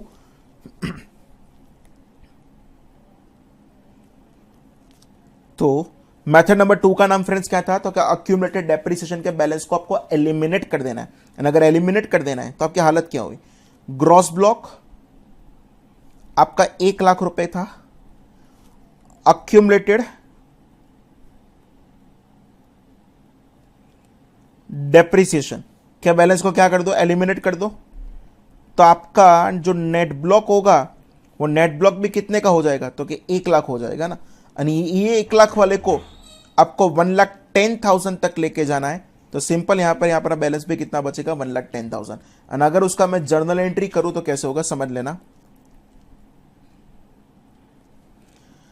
असेट 1,00,000 का था एंड उसको आपको 1,10,000 तक लेके जाना है, मतलब असेट का बैलेंस को बढ़ाना है। तो आप एंट्री करोगे property plant and equipment account debit, and वो कितने से डेबिट हो जाएगा, तो 10,000 से डेबिट हो जाएगा। Accumulated depreciation account debit,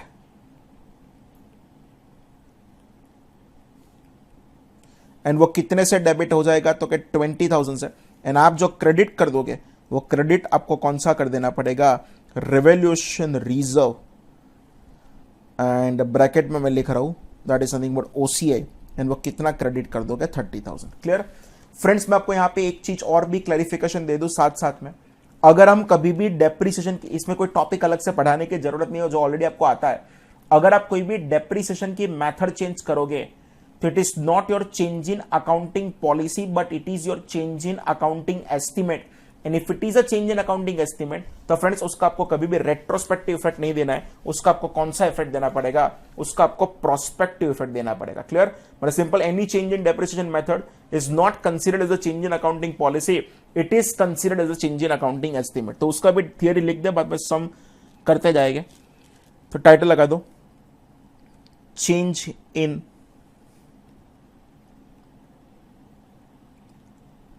depreciation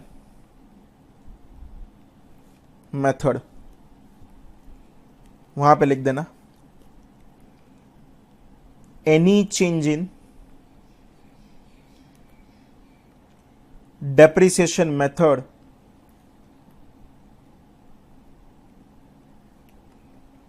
is not considered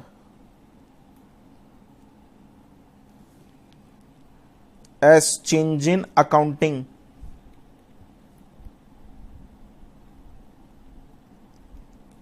policy but it is considered as change in accounting estimate. So we should provide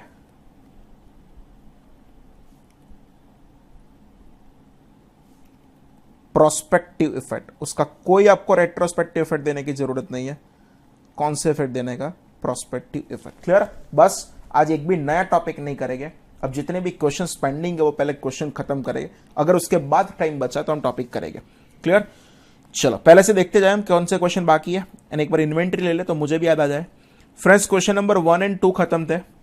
question 3 is again done, 4 also done, 5 done, 6 is pending, 7 is pending, 8 is pending, 9 done आज ही किया, 10 भी done, 11 done, 12 also done.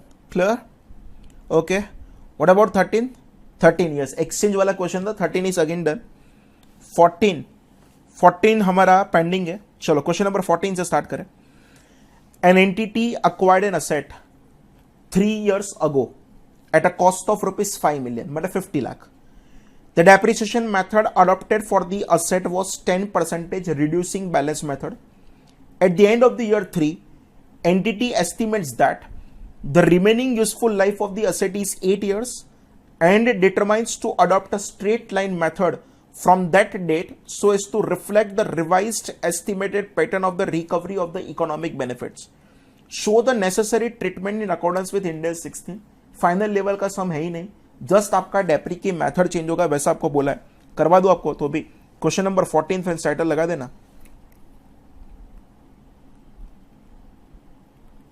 लिखो वहां पे balance of PPE at the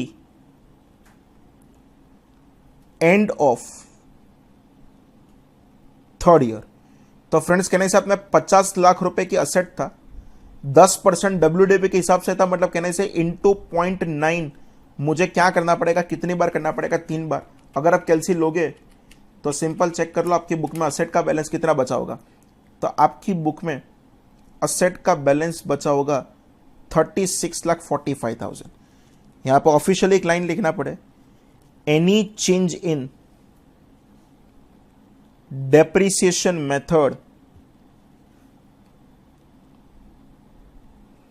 is considered as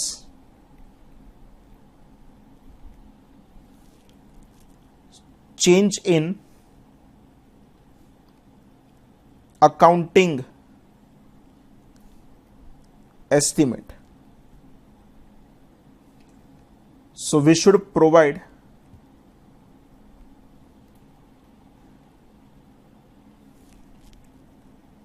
prospective effect. So we should provide prospective effect. आपको कुछ भी retrospective करने की जरूरत नहीं है। क्लियर? तो डायरेक्टली लिखो यहां पे depreciation for the 4th year is equal to कितना होगा, तो क्या 36,45,000 रुपीज की असेट थी, डिवाइडेड बाय हम कर देंगे that is nothing but 8 years, तो आपको आंसर मिल जाएगा। एंड डिवाइडेड बाय अगर मैं 8 ईयर्स करूं तो योर आंसर इज ₹4,55,625। क्लियर, कुछ रेट्रोस्पेक्टिव इफेक्ट देने की जरूरत नहीं है। परफेक्ट फ्रेंड्स, अब अगर नेक्स्ट क्वेश्चन वेरीफाई करें, क्वेश्चन नंबर 15 हमने ऑलरेडी कर दिया है। Clear, okay. Question number 16, first of all I am reading that question 16। Venus Limited is a large manufacturing group. It owns a considerable number of industrial buildings, such as factories and the warehouse, and the office building in the several capital cities. The industrial buildings are located in the industrial zone, whereas the office buildings are in the central business districts of the cities. Venus Limited management want to apply the India's 16th revolution model to the subsequent measurement of the office building, but continue to apply the historical cost model to the industrial building. Is this acceptable under India's 16th property plant and equipment? Friends, आपको याद करो, आपको जब भी asset का revolution करना है ना, तो वो पूरे क्लास ऑफ द असेट का करना है। And what is the meaning of the class of the asset? Similar nature वाले एंड सिमिलर यूजेज वाले ग्रुप को आप क्या बोल देते थे? तो आप उसको बोल देते थे क्लास ऑफ द असेट। यहां पे कंपनी क्या करना चाहता है, तो कंपनी ऑफिस बिल्डिंग को सब्सिक्वेंट मेजरमेंट के लिए क्या करना चाहते हैं, तो रिवोल्यूशन करना चाहते हैं, पर फैक्ट्री बिल्डिंग को इसको कॉस्ट पर करना चाहते हैं। हाथ चले, office building in the factory building is a different class of asset. Different class of asset पर फ्रेंड्स अगर आप डिफरेंट अकाउंटिंग ट्रीटमेंट करोगे तो चलेगा, कोई प्रॉब्लम नहीं है। तो क्लियर, तो सिंपल आंसर फर्स्ट लाइन में प्रॉपर लिखा है। Venus limiteds management, sorry, Venus Limited's management can apply revolution model to just the office building, कोई प्रॉब्लम नहीं है। The office building can clearly distinguished from the industrial building in terms of their location, their nature and their general location, मतलब their function. India 16 permits assets to be revalued on a class by class basis. The different characteristics of the building enable them to be classified as a different PPE classes. The different measurement models can therefore be applied to these classes for the subsequent measurement. All properties within the class of the office building must therefore be carried at a revalued amount. Separate disclosure of the two classes must be given in accordance with Ind AS 16. Clear? कोई problem नहीं है। Next अगर हम continue करें, that is something but question number 17। First of all I am reading this question. On 1st April 2011, XYZ Limited acquired a machine under the following terms. List price of machine rupees 80 lakh, import duty rupees 5 lakh, delivery fees rupees 1 lakh, electrical installation cost rupees 10 lakh, pre-production testing rupees 4 lakh, purchase of a 5 years maintenance contract with the vendor rupees 7 lakh. In addition to the above information, XYZ Limited was granted a trade discount of 10% on the initial list price of the asset and a settlement discount of the 5% if the payment for the machine was received within 1 month of the purchase. XYZ Limited paid for the plant on 20 April 2011. At what cost the asset will be recognized? Clear? बहुत simple question है, करवा दो आपको। Question number 17 title लगाना and वहां पे लिखना calculation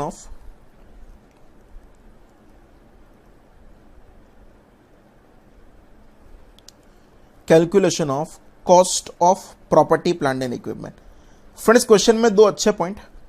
एक पॉइंट, क्वेश्चन में आपको ऐसा बोला है कि आपको लिस्ट प्राइस मतलब एमआरपी पर कुछ ट्रेड डिस्काउंट दिया है, वो ट्रेड डिस्काउंट जो था उसको तो हम माइनस कर देंगे, उसमें टेंशन नहीं है।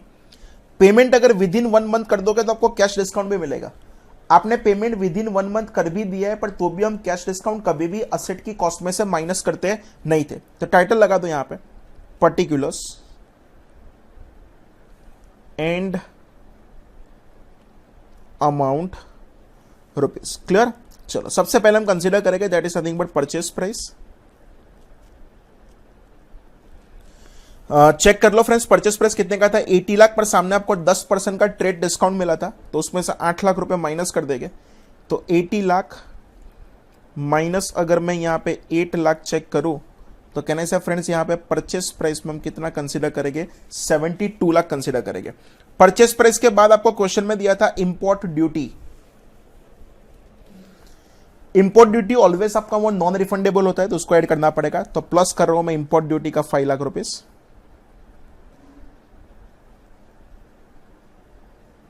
इंपोर्ट ड्यूटी, एंड वो कितने रुपीस होगा, तो 5 lakh.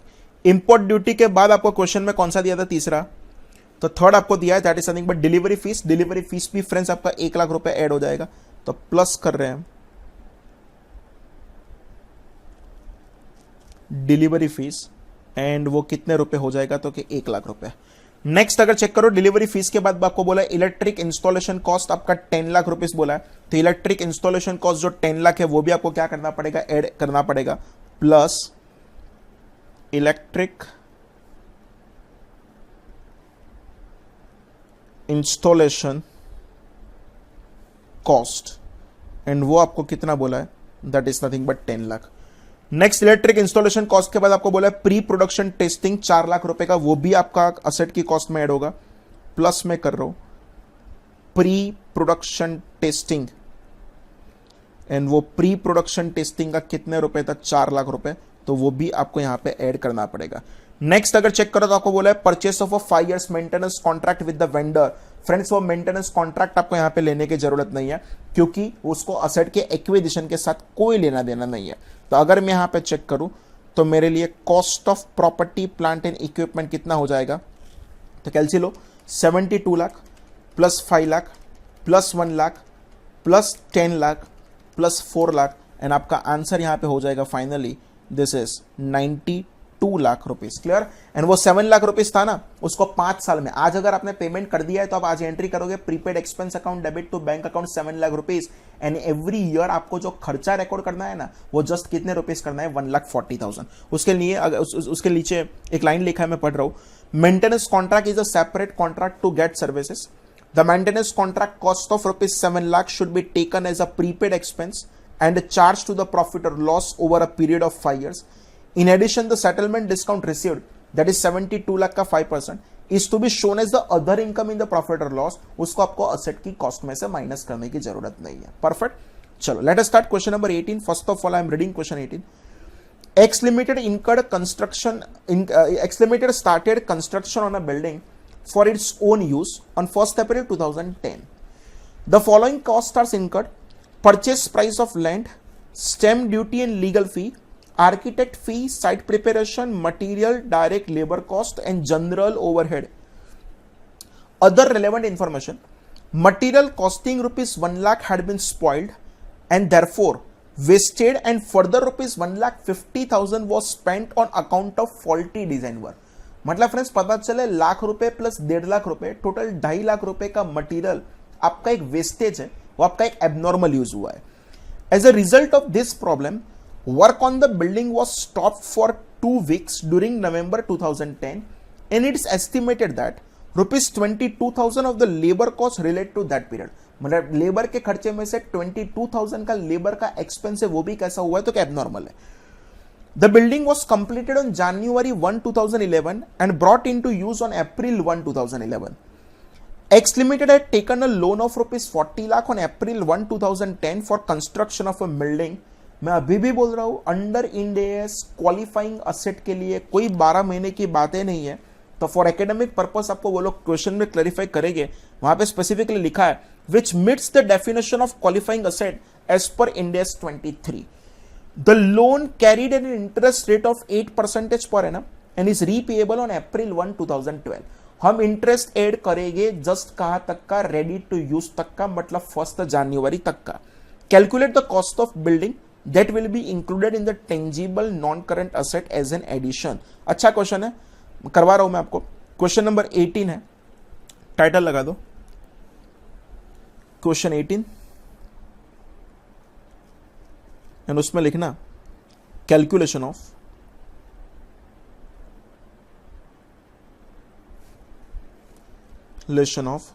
Cost of property plant and equipment. Clear. Friends आप मेरे साथ 2 कॉलम का टेबल बना दो।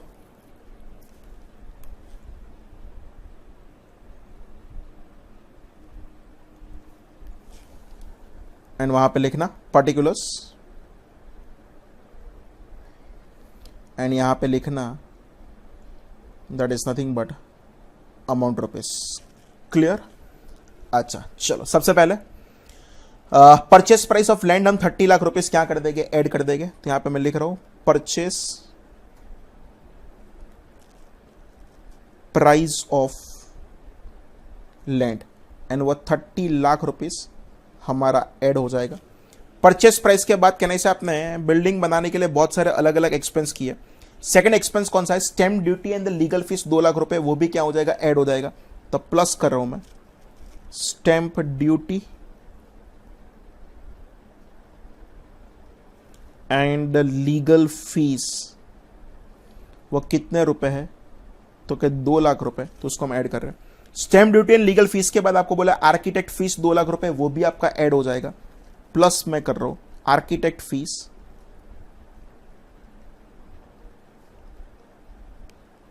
एंड वो भी कितने रुपीस है, 2 लाख रुपीस, तो वो भी आपका असेट की कॉस्ट में ऐड हो जाएगा। आर्किटेक्ट फीस के बाद फ्रेंड्स आपको दिया है साइट प्रिपरेशन। साइट प्रिपरेशन का खर्चा कितने रुपीस का दिया, 50,000, उसको भी हम ऐड करेंगे। प्लस साइट प्रिपरेशन एंड वो साइट प्रिपरेशन का एक्सपेंस है 50,000। साइट प्रिपरेशन के बाद क्वेश्चन दिया है that is nothing but material. Material आपको फ्रेंड्स कितने का दिया, 10 लाख, पर 10 लाख में से याद करो लाख रुपए प्लस 1.5 लाख रुपए, टोटल 2.5 लाख रुपए का आपका फॉल्टी वर्क था। तो वो मटेरियल का 2.5 लाख रुपए यहां से आपको माइनस करना पड़ेगा, मतलब 7,50,000 ही ऐड करोगे। तो यहां पे लिख रहा हूं प्लस मटीरियल, ब्रैकेट में आपको मेंशन करना पड़ेगा 10 लाख में से आपको एक 1 लाख रुपीज का फॉल्टी था, दूसरा आपका जो 1,50,000, टोटल 2.5 लाख रुपए का माइनस कर देते हैं। एंड आप यहां पे जो मटेरियल ऐड करोगे वो जस्ट कितना करोगे, 7,50,000। मटेरियल के बाद चेक करो फ्रेंड्स, आपको क्वेश्चन में दिया था that is nothing but for labour and direct labour cost आपको 4 लाख बोला है, पर क्वेश्चन में आपको बोला था 22,000 वो एबनॉर्मल पीरियड का था, तो उसको भी माइनस करेंगे। Plus direct labour cost and वो कितना था, तो क्या 4 लाख रुपए में से 22,000 फ्रेंड्स आप माइनस कर दोगे तो वो आपका कितना हो जाएगा, 3,78,000 हो जाएगा। उसके बाद जनरल ओवरहेड। जनरल ओवरहेड कभी भी नहीं लेंगे, अगर वो स्पेसिफिक ओवरहेड होते हैं तो ही कंसीडर करते हैं, जनरल ओवरहेड आपको लेने की जरूरत नहीं है। मटेरियल लेबर का मैं ट्रीटमेंट कर दिया था, पर आपने एक लोन लिया था 40 लाख का, 40 लाख की जो लोन लिया था वो एट द रेट ऑफ 8% लिया था। क्वेश्चन में ये ब्रैकेट लिखा है, अगर नहीं लिखा होता तो मैं कुछ अजम्पशन करता, पर यहां पे लिखा है कि it meets the definition of qualifying asset, तो मैं रेडी टू यूज तक का इंटरेस्ट क्या कर दूंगा, ऐड कर दूंगा। मतलब अप्रैल से चेक करो आपका जो असेट रेडी टू यूज हो वो कब हुआ, January 1, मतलब 9 मंथ्स का इंटरेस्ट मुझे ऐड करना पड़ेगा। प्लस इंटरेस्ट एक्सपेंस एंड वो कितना होगा, तो क्या 40 लाख, 40 लाख का 8% इंटू 9 डिवाइडेड बाई 12। क्लियर? कैलसी लो, 40 लाख का 8% इंटू 9 डिवाइडेड बाई 12, तो फ्रेंड्स आप टोटल 2,40,000 रुपीज का इंटरेस्ट भी क्या कर दोगे, तो क्या ऐड कर दोगे। Clear?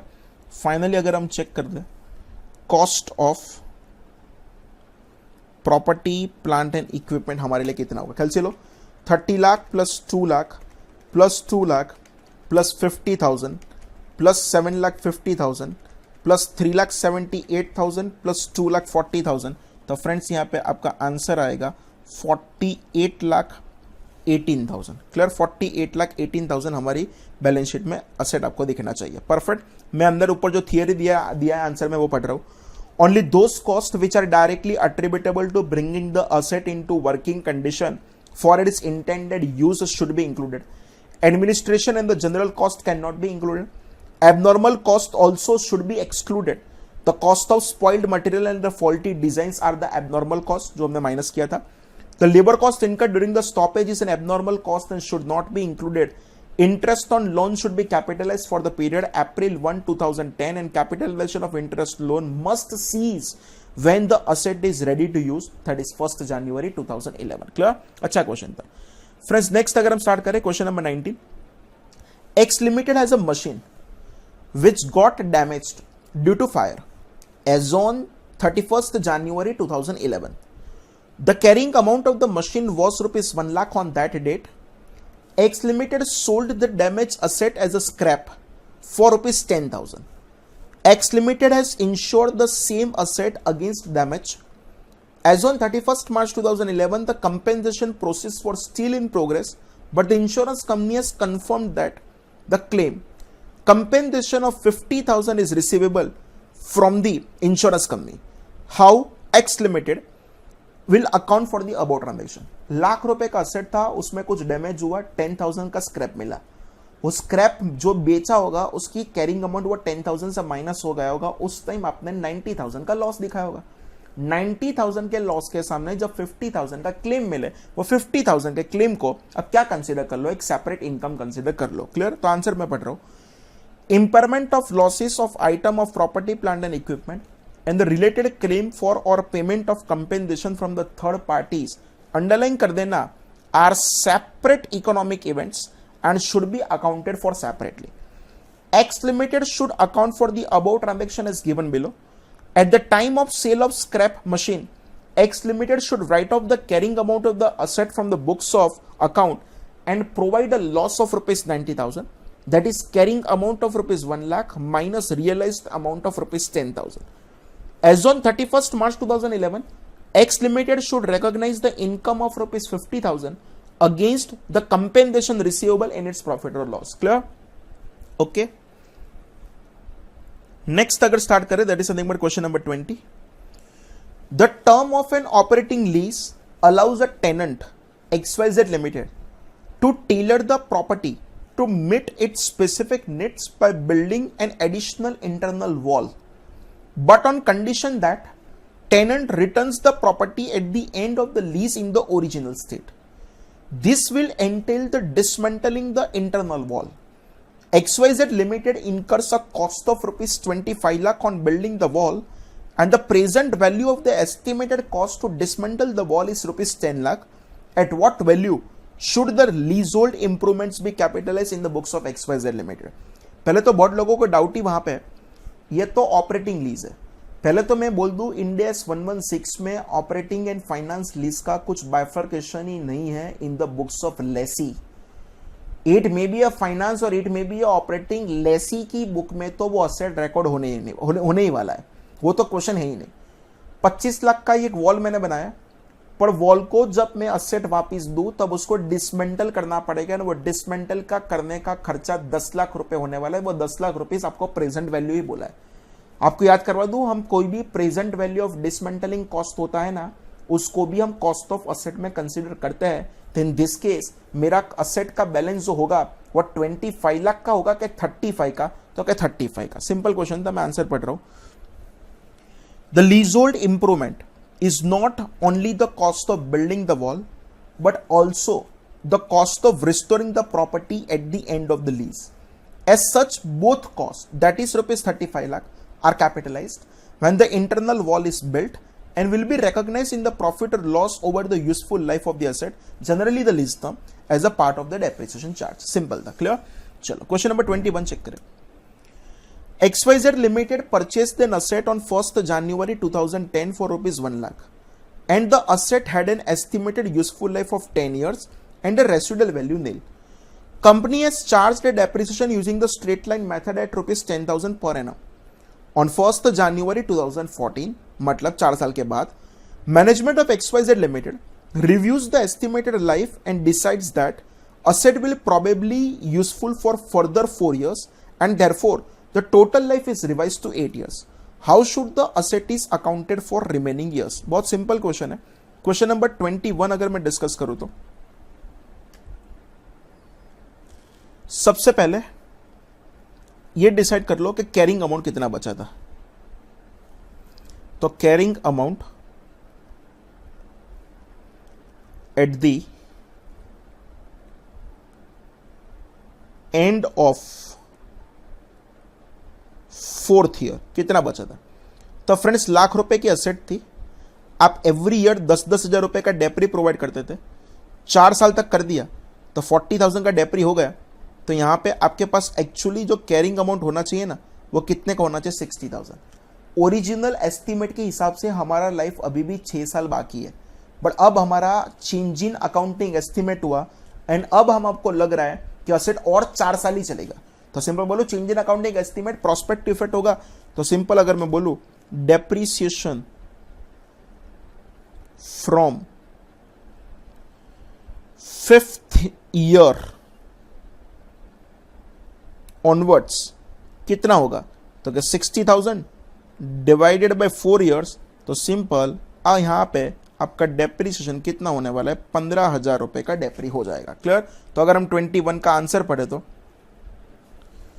Change in useful economic life of an asset is a change in accounting estimate which is to be applied prospectively.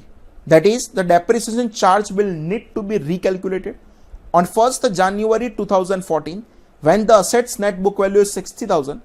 The company should amend the annual provision for depreciation to charge the unamortized cost, namely rupees 60,000, over the revised remaining life of 4 years. Consequently, it should charge depreciation for the next 4 years at rupees 15,000 per annum. बहुत simple question था, final level का नहीं था। Question 22 हम पढ़े। ABC Limited is installing a new plant at its production facility. It has incurred this cost. Cost of the plant as per supplier's invoice plus taxes 25 lakh. Initial delivery and handling cost rupees 2 lakh. Cost of site preparation rupees 6 lakh. Consultant used for advice on acquisition of the plant rupees 7 lakh. Interest charges paid to supplier of a plant for the deferred credit 2 lakh. Net present value of estimated dismantling cost to be incurred after 7 years rupees 3 lakh. Operating losses before commercial production 4 lakh. Please advise ABC Limited on the cost that can be capitalized in accordance with Ind AS 16. Friends ऐसे question आपने inter में बहुत किए थे। Question number 22 and अगर आप title लगा दो calculation of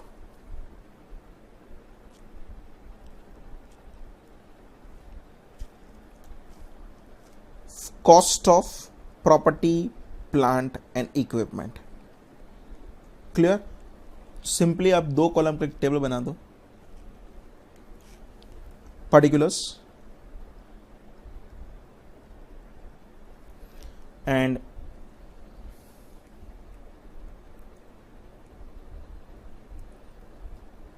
amount rupees. Clear. चल आपको बोलते रहना इस पर्टिकुलर चीज को मैं कैपिटलाइज करूं कि ना करूं। सबसे पहले आपको बोला है purchase price as per supplier's invoice, cost of the plant 25 lakh. Obviously इसको तो लेना ही पड़े, कोई डाउट ही नहीं है। यहां पे मैं लिख रहा हूं cost of the plant and वो कितने रुपीस थे, तो कॉस्ट ऑफ द प्लांट था 25 lakh rupees. Cost of the plant के बाद सेकंड अगर हम यहां पे चेक करें तो सेकंड दिया है that is something but initial delivery and handling cost 2 lakh rupees, उसको भी आपको ऐड करना पड़ेगा। तो प्लस हम कर रहे हैं initial delivery and handling cost, तो उसको भी आपको 2 लाख रुपए ऐड करना पड़ेगा। Initially delivery and handling cost के बाद आपको बोला है cost of site preparation 6 lakh, तो उसको भी ऐड करना पड़ेगा। प्लस कर रहा हूं मैं cost of site preparation and वो कितने रुपीस बोला है, तो क्या 6 लाख, तो उसको ऐड करना पड़ेगा। साइट प्रिपरेशन के बाद आपको बोला है that is something but consultant used for advice on acquisition of the plant 7 lakh, तो कंसल्टेंट फीस भी आपको 7 लाख रुपीस का ऐड करना पड़ेगा। प्लस कंसल्टेंट फीस एंड वो कंसल्टेंट फीस आपका कितने रुपीस का था, तो क्या 7 लाख रुपीस का। कंसल्टेंट फीस के बाद अगर आगे डिस्कस करें interest charges paid to supplier of a plant for the deferred credit. Asset तो रेडी था, जस्ट उसका पेमेंट डिले कर रहे थे, इसीलिए आपका इंटरेस्ट लग रहा है। कोई चांस है ही नहीं कि असेट क्वालिफाइंग असेट है, क्योंकि असेट तो रेडी था, जस्ट आपने पेमेंट डिले किया, तो इंटरेस्ट आपको ऐड करने की जरूरत नहीं है। Present value of estimated dismantling cost to be incurred after 7 years, आपको प्रेजेंट वैल्यू दे दिया 3 लाख रुपए, तो वो 3 लाख रुपए आपको ऐड करना पड़ेगा। तो प्लस में कर रहा हूं present value of dismantling cost and वो कितने रुपीस था, तो 3 लाख रुपए, तो उसको ऐड करना पड़ेगा। एंड लास्ट में लिया था operating losses before commercial production, वो सिंपल आपका कॉस्ट ऑफ असेट का पार्ट नहीं है। तो अगर यहां तक मुझे कोई टोटल पूछे what is your cost of property plant and equipment? 25 plus 2 27 plus 6 33 plus 7 40 40 plus 3, तो सिंपल मेरा यहां पे फाइनल आंसर आ जाएगा कितने का? 43 लाख रुपीस का। फ्रेंड्स क्वेश्चन 22 के बाद अगर हम नेक्स्ट क्वेश्चन डिस्कस करें, question number 23, first of all I am reading question 23। A Limited has an item of property, plant and equipment with an initial cost of rupees 1 lakh.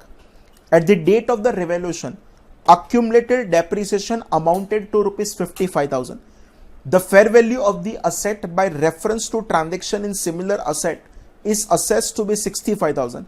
Past journal entries with regard to revaluation. याद आया कौन सा हुआ? तो ये हुआ आपका दो मेथड। फर्स्ट मेथड एक तो proportional adjustment and second method accumulated एप्री के बैलेंस को क्या कर दो? तो क्या एलिमिनेट कर दो। क्लियर? चलो मैं पढ़ रहा हूं क्वेश्चन नंबर 23, हम स्टार्ट करें। तो क्वेश्चन नंबर 23 में सबसे पहले हम सॉल्यूशन करेंगे that is something but method number 1 के हिसाब से। एंड मेथड नंबर 1 में क्या था? तो पहले तो आपको एक ग्रॉस ब्लॉक को प्रोपोर्शनेट एडजस्टमेंट करना पड़ेगा। 1 लाख का ग्रॉस ब्लॉक था, अक्यूमुलेटेड डेप्री 55,000 का था, नेट ब्लॉक आपका 45 का था।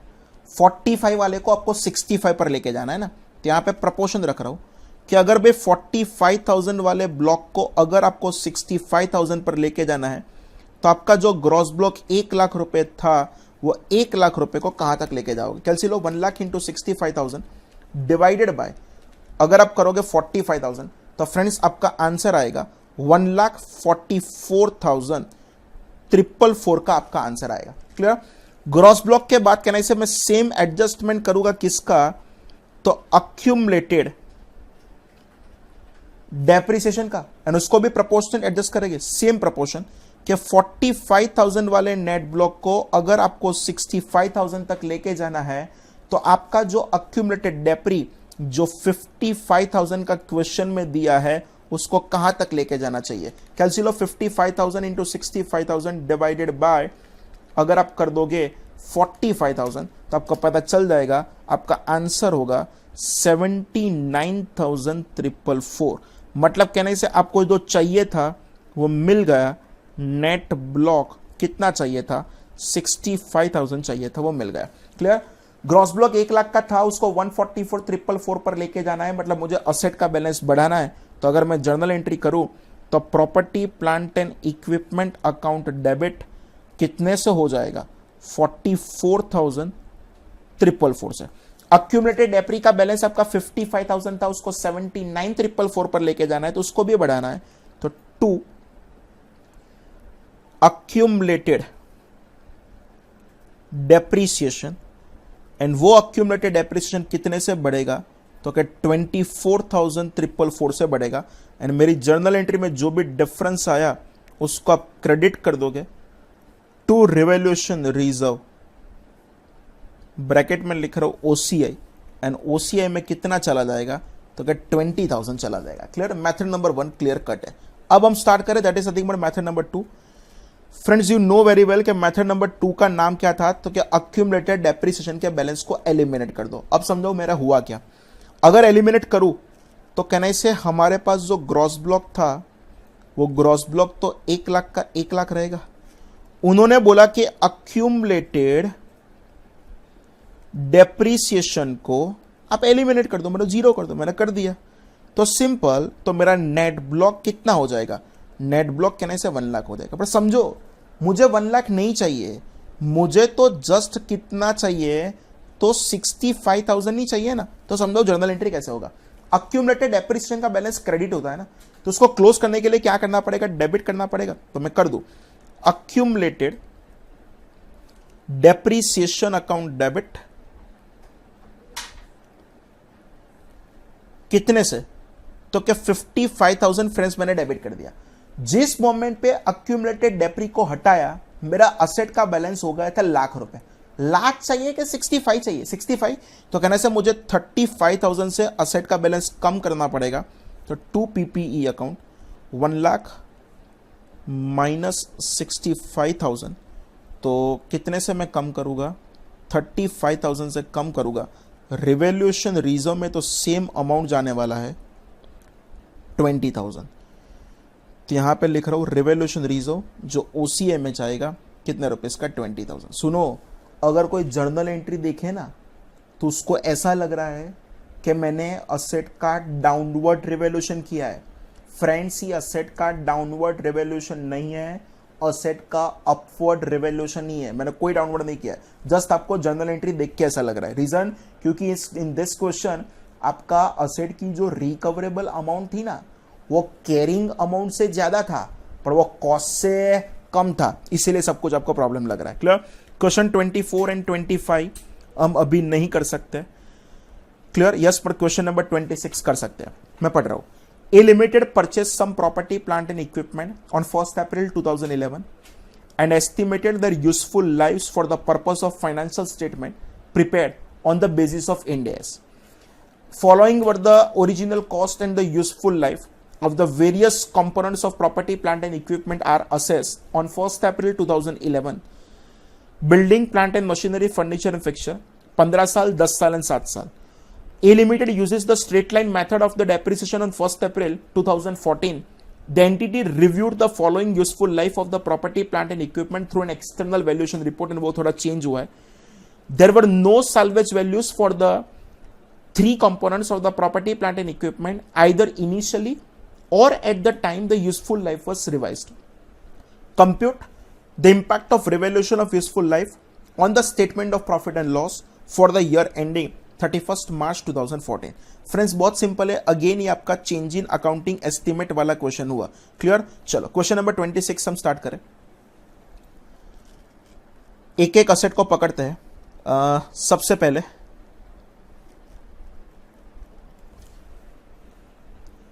सबसे पहले आपको दिया है that is nothing but building. Building का लाइफ दिया था आपको कितना, ओरिजिनली 10 साल दिया था। क्लियर? तो अगर यहां पे चेक करें बिल्डिंग, तो नीचे लिख रहा हूं मैं उसका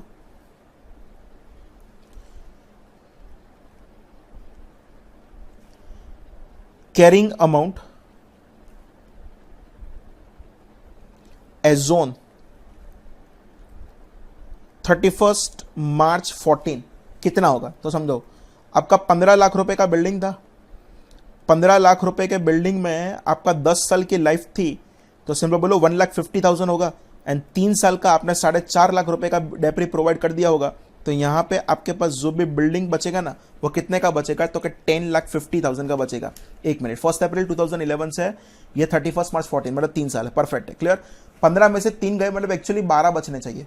पर अब आपको लग रहा है कितने, 10 साल। It is change in accounting estimate. आपको ऑलवेज उसकी इफेक्ट कौन सा देना है, प्रोस्पेक्टिव। तो अगर मैं यहां पे चेक करूं डेप्रीसिएशन फॉर द ईयर 2013-14 कुछ नहीं मेहनत करना है, डायरेक्टली 10,50,000 का जो असेट है डिवाइडेड बाय कितने साल कर दोगे, तो क्या 10 साल कर दोगे। 10,50,000 डिवाइडेड बाय 10 साल एवरी ईयर। अब सब कितना प्रोवाइड करोगे, तो 1,05,000। बिल्डिंग की स्टोरी खत्म हो गई। बिल्डिंग के बाद आपको प्लांट एंड मशीनरी दिया है जिसका लाइफ था 10 लाख, उसकी कॉस्ट थी एंड उसका लाइफ कितना था, 10 साल। तो सेकंड में टाइटल लगा रहा हूं that is nothing but plant and machinery. तो यहां पे लिख रहे carrying amount as on 31st March 14। 10 lakh की असेट, 10 लाख की असेट को अगर आप 10 साल तक डेप्रिशिएट करो तो पर एनम फ्रेंड्स आपका डेप्रिसिएशन आएगा लाख रुपए। 3 साल तक का 3 लाख रुपए का डेप्री एंड यहां पे आपके पास वो असेट का बैलेंस बचना चाहिए 7 लाख एंड ओरिजिनल एस्टिमेट के हिसाब से उसकी लाइफ बचना चाहिए 7 साल। नीचे बोला है यस लाइफ 7 साल ही बाकी है, तो सिंपल मेरे एस्टिमेट में कोई चेंज नहीं हुआ। तो अगर यहां पे लिख दूं डेप्रीसिएशन फॉर द ईयर 2013-14 कितना होगा, 7 लाख की असेट, 7 साल का लाइफ। तो सिंपल आपका डेप्री यहां पे कितना होने वाला है, लाख रुपए होने वाला है। क्लियर? प्लांट एंड मशीनरी के बाद तीसरा आपको दिया है furniture and fixture, 35 lakh rupees का दिया था। अच्छा एक मिनट, ऊपर पहले चेक कर ले, 1,50,00,000 था, हमने 15 लाख रुपीस लिया है। एक एक जीरो आपको बढ़ाना पड़ेगा। हाँ समझाओ, ये आपका कितना था, तो क्या 1 करोड़ 50 लाख था, क्लियर। तो कितना होगा 1 crore 50 lakh minus 1 crore 50 lakh divided by 15 into 3।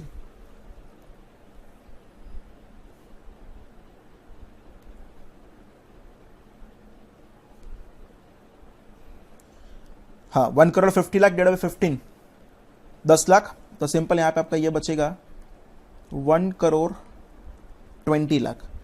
And यहां पे अगर ये 1 करोड़ 20 लाख है तो 15 में से 3 का तो एक्चुअली 12 बचने चाहिए, पर अब हमको लग रहा है कितना है 10 साल है, तो 1 करोड़ 20 लाख डिवाइडेड बाय 10 साल करोगे तो आपका यहाँ पे आंसर जो आएगा वो 12 लाख रुपए आएगा, क्लियर। यहाँ पे भी एक्चुअली 10 करोड़ नहीं है, प्लांट एंड मशीनरी चेक करो 1 करोड़ है, तो यहाँ पे एक एक जीरो बढ़ा दूँ तो आपका आंसर होगा 70 lakh.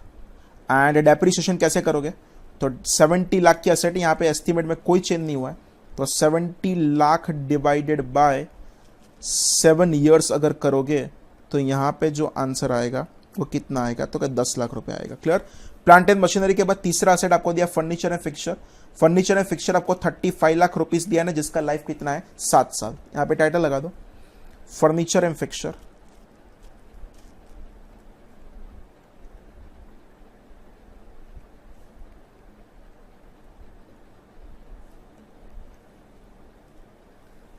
Carrying amount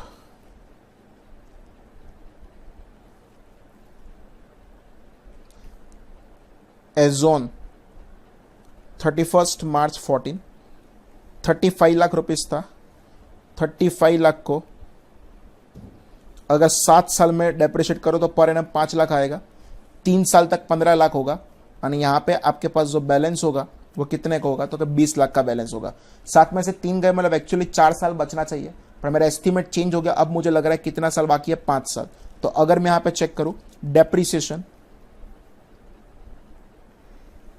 for the year 2013-14 तो 20 लाख की असेट है, डिवाइडेड बाय अगर आप 5 साल करोगे तो सिंपल इसका आंसर यहां पे आपका आएगा कितने रुपए, इसका 4 लाख रुपए का। फ्रेंड्स हम नेक्स्ट क्वेश्चन वेरीफाई करें, एक क्वेश्चन कर ले आज के दिन का। एडवांस होमवर्क का question number 1, company X performed a revolution of all its plant and machinery at the beginning of the 2011। The following information relates to the one of the machinery. Gross carrying amount 200, accumulated depreciation 80, net carrying amount 120 and the fair value is 150. Useful life of the machinery is 10 years and the company uses straight line method of depreciation. The revaluation is performed at the end of the 4 years. How should the company account for revaluation of plant and machinery and depreciation subsequently to revaluation? Support your answer with journal entries. Simple friends, हमने अभी किया था इसके जैसा ही है। Like समझाओ, ये advanced homework का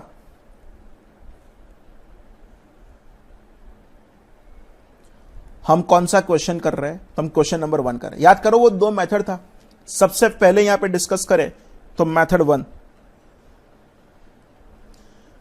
1 था ग्रॉस ब्लॉक एंड अक्यूमुलेटेड डेप्री, दोनों को प्रोपोर्शनेट एडजस्टमेंट करो, तो कर देते हैं।